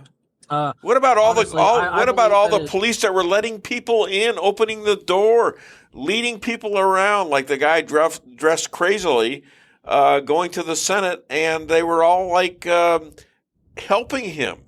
What about those guys? Were they in on it too? One of the uncommon things that people don't know is that some of these Capitol police officers, I believe, are victims of the same system that I fall under too, because they were all forced to sign a non-disclosure agreement that stated that they wouldn't talk to the media or to other attorneys outside of representation, or they would lose their jobs. Now, I've confirmed this with multiple Capitol police officers that I've spoken to that day, but we've never actually got an official copy of it. So technically at this point, it's still hearsay. But if that document exists, one day it's going to come out, and I think it's going to be January 20th or somewhere close behind that. Now, the FBI, and you probably know a lot about this, the FBI and the DOJ to this day won't tell us how many human assets they assigned to jazz up the charges on 1-6.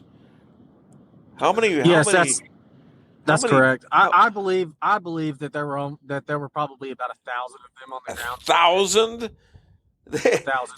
They were hinting like maybe 20 or 30 or something like that, but 1,000. They had a little army out there, didn't they? This was who? I the believe FBI? so, Was it the DOJ, FBI, anyone else? CIA? Well, we also know that Nancy Pelosi's son was with a Ukrainian soldier that day that's over there. There's actually photos of him standing with the Ukrainian commander. And, so, I mean, there's a lot of different aspects that what was the Ukrainian angle here? Me personally, I don't know, but if I had to guess, I think it would be to overthrow the election so that they could start funneling their RICO racketeering money back into Ukraine.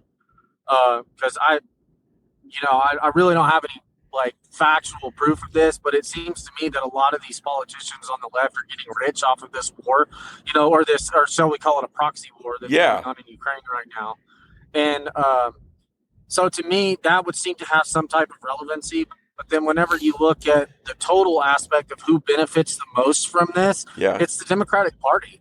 And, you know, and I truly, truly believe that, you know, the insurrection happened in November. I didn't see any weapons or anybody trying to overthrow the government on January 6th.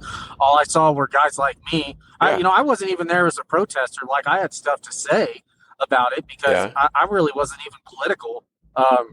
The first time that I ever voted was I voted for Trump, and it was simply because I just thought to myself, like, if, you know, Hillary Clinton would stay with Bill after everything that he went through, like, why would I vote for a woman like that? Plus, you know, so I mean, like, that was my reasoning to vote, and I was like in my late 20s. You know, I'd had multiple chances to vote before then and never had, and that's part of the reason why we should all be voting now, because look what we got into. Now you were with your dad. Like you were with your dad, Jeff, for the whole time, right?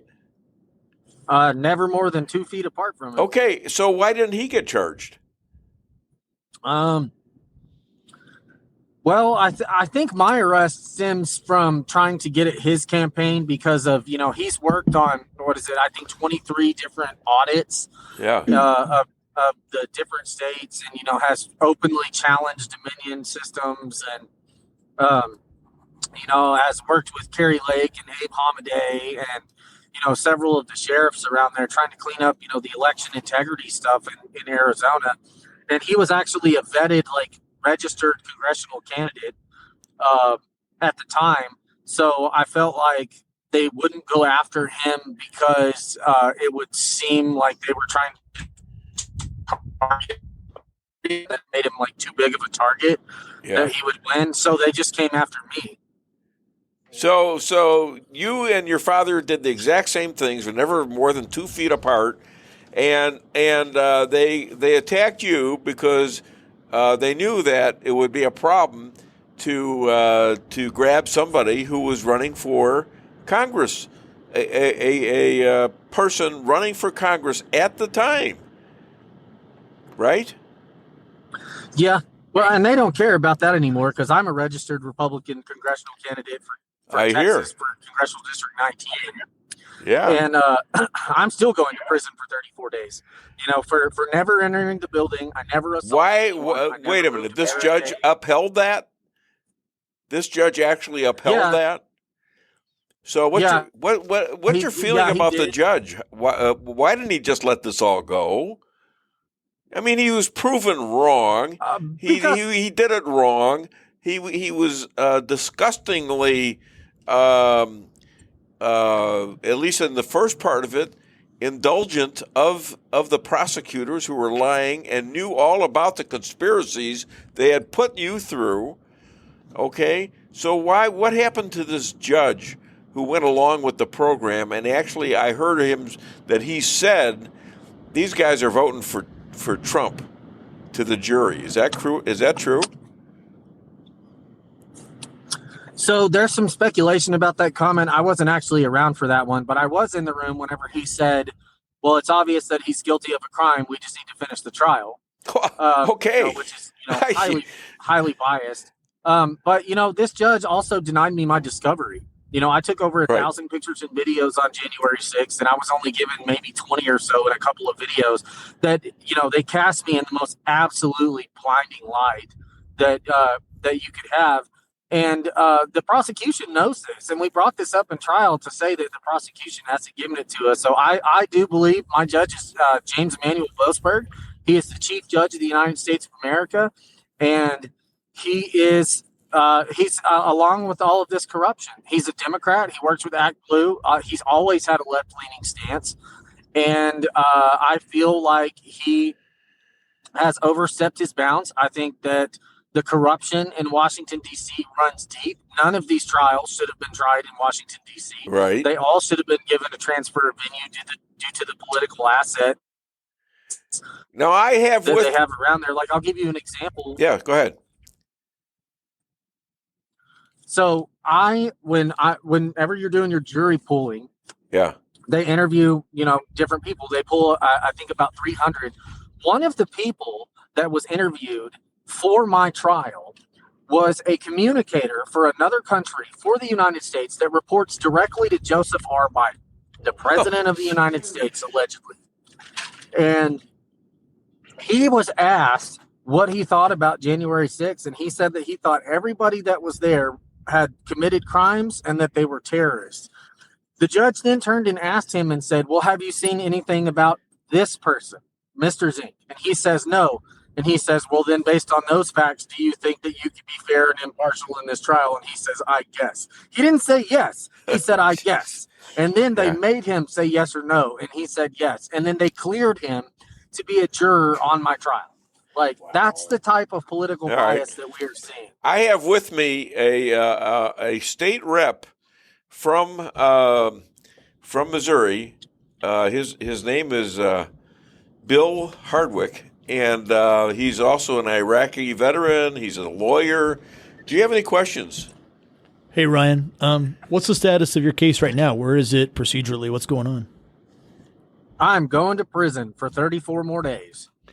So I thought there was a point in time when there was acknowledgement that you didn't do anything legally wrong and that the case was kind of thrown out. There was a Supreme Court case. Did it affect you in any way? Yeah, so I was one of the 300 plus defendants that got their felony dismissed. I was originally facing 22 and a half years in prison for the 18 U.S.C. 1512 C2, which is whomsoever corruptly destroys documents, threatens a federal witness, that kind of thing. And the Supreme Court ruled that that was inaccurate and unconstitutional based on its allocation. I was charged with a corporate financial felony that was related to Enron. That's the simplest version of it. And that was overturned. So now I have 2 misdemeanors. I have knowingly entering or remaining in a restricted building or grounds and disorderly conduct, which is apparently speaking, because the prosecutors finally admitted under oath that I didn't go in the building. I didn't assault anyone. They finally admitted that I was assisting and protecting police officers and that I didn't damage anything. And yet on those 2 misdemeanors that are going to run consecutively on their terms, I've already spent 54 days in incarceration and pretrial. And now the judge has sentenced me to 34 more days in federal prison. I'm going to prison for misdemeanors, for not hurting anyone, not going into the building, protecting police officers, not destroying anything. You didn't commit any misdemeanors, though, not even those. Yeah, see, I was one of the ones that was let in by police officers. They let us into every single area, and then I spent 38 minutes protecting police officers from people who I do believe to this day, if I had not spoken up and said, hey, leave them alone, they're just doing their jobs, that guy's breaking the law, I really do feel like those people would have probably done something to them. But me, being the voice of reason in that situation, they stopped because they got yelled at like they were children, which is what they were acting like. Any more, Bill? Is it a plea? Did you go to trial? Kind of what? How did they end up against them? I refuse to plea. I absolutely refuse to cooperate with this complete and total dictator, corrupt government that we have going on us right now. I fought this all the way to the end. Yeah. I am about $300,000 in debt, and it's going to take a lot more than another 34 days in prison to shut me up, because I wasn't political before this, but they're going to have problems with me for the rest of their lives and all the way going forward, because I will be involved in every aspect of politics that the United States has to offer. Now, before we run out of time, why don't you tell us where we can contribute? You say you're way in debt, right? Yeah, absolutely. Yeah. I owe just shy of $100,000 to one attorney. I had previous attorneys that stole $85,000 from me when I wouldn't take a plea deal. They just ran and dismissed themselves. And then just odds and ends expenses, back and forth. And I'm currently going to appeal right now, too, so that's going to increase some more. But my GiveSendGo is givesendgo.com/Ryan Zinke. And my website, I am running for Congress as well. After November, I'm going to redeclare. Probably from prison, because I'm sure that's where I'll be around that time, so they can make it hurt during the holidays. And then that's just RyanZink.vote. And then those are my two things. Okay. Any more questions? No, Ryan. I feel like what happened to you and a lot of people is just political persecution. That they're just trying to make a statement, but that you were treated unfairly and somebody who just kind of spoke out. And we can't identify any crimes that you committed based on what you're saying. So I But I admire the fact that you kind of stuck to your guns and stuck to your what you thought was right to this whole process, because it breaks a lot of people, just like you said, financially. That's what happened to Flynn, right? They just go after your family, they go after you're financially broken, and so people just kind of say anything, right, to make it get over with. So I appreciate that you stood up for yourself. Okay. Well, and the prosecutor famously said in my case, the punishment is the process, the prison is just bonus. The prison is just bonus? Wow. Man alive. We got one evil government. There ain't no doubt about it. This is all crap. The whole thing ought to come down, and hope somebody can do something about it. The first thing we can do is elect Trump, but first we got to keep him alive. You know? That's right. That's terrible. You can elect my father and help him get elected, and elect too. He's running in Jeff Congressional Zink. District 3 in Arizona. Yeah, and he's not on today, so where can we contribute to him, too? You can find Jeff at thinkzink.vote. You can go and check out his policies. And, Maricopa is ground zero for J6, because that's where a lot of the election irregularities happened, and he's been involved in every step of the way. Yeah. He's a true Texan and a true Arizonan. And a true patriot, as you are, by the way. Absolutely. All right, my friend. If you want back on the show, just let me know, because you're the guy that may be the main factor in destroying the vicious attack upon America done by the DOJ, the FBI, the CIA, and whoever else is involved, including the judges. And I don't blame the jury very much, because they're pretty much doing what they're told to do. But I blame this judge, that's for darn sure. And any judges that would do this kind of lawfare, they need to get the hell out. And they need to be litigated against, I believe. All right? Thank you, Ryan. Thank you. Thanks for having me on, Dave. My I pleasure. Appreciate it. All right. Hi to your dad and everyone else in your family and his wife. Okay? Thank you, Ryan. And our new baby. Yeah. Oh. Congratulations. Yeah, you have a baby. You're going to jail. You got a baby. That's terrible. Okay. Thanks a lot, buddy. See ya. Thank you. Bye-bye. Bye. Wow. Do we just break the ridiculous thing that went on? I mean, does this not break? Everybody should listen to the tape of this interview with Ryan. This is typical. A lot of people gave up, and, who wouldn't? I mean, they have so much stuff on you. They can hurt your family. Flynn, they were threatening his son. He gave in. And some other people might. I don't know if I would, depending on what they did. But I'd like to think I'd stay to the end like that.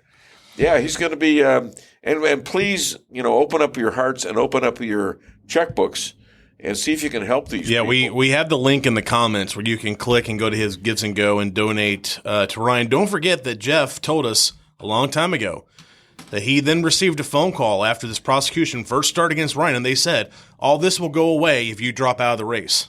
Yeah, and Jeff refused to, just like Ryan's refusing to give up. Yeah, this is just like Carrie Lake. She got the same call, and I played it on the show, I think. Yep. Yeah, I mean, because she taped it. And she got the guy fired who was the head of the GOP in Arizona. He's the guy that called her and said there's some guys back east that want you out of the race. And they'll pay you a ton of money to get out. Ryan's link is also posted on your page. So after the comments go away, you'll still have access to see that. Okay, great. So please consider $5, $10, anything to help him. He's really in bad shape here. I'm very sad that this goes on. And, the only person that died that day that we know of that was related to this situation was Ashley Babbitt. And that still hasn't been adjudicated as well. And I think there ought to be an investigation into Michael Byrd, who is the chief of the D.C. cops, who shot her and killed her. That's the only person that died. Right. And then you got people in Minnesota burning down everything, burning down businesses and things in Wisconsin. Civil unrest. That's right. Incredible. And people are still languishing in the D.C. jails. Maybe they should be replaced with some people that are doing this. Okay? I mean, our whole system is flipped upside down. Yeah.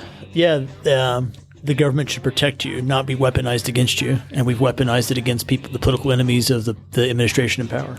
Yeah, and also, we need to go back to the Kennedy assassinations, both Robert and John F., and figure out who did that. I think that's very interesting that Trump told Robert F. Kennedy Jr. that he's going to release all the files on it. That's pretty fascinating. Yeah, because nobody really believed in the conspiracy theory. I certainly didn't. Did you back then? Of course, you weren't even born then. In 1963? Yeah. I don't know. I mean, I'm looking forward to reading whatever happened, whatever the files are. Yeah. Well, the interesting thing was he had Oswald pinned as the murderer of these guys, and he just had a guy on a roof who got killed immediately, and they cremated his body. Yeah. There's no evidence. Gee, doesn't that sound like a paid-for hit? This is amazing. All right, listen, it's been a great show. Thank you for listening. I hope you got a lot out of it, and I want to thank Bill and all my other guests. Thanks, Dave. And Bill, I owe him a lunch. So you don't need I owe you a lunch. No, at least. All right, I'll be back with another edition of the Dave Weinbaum Show next Friday.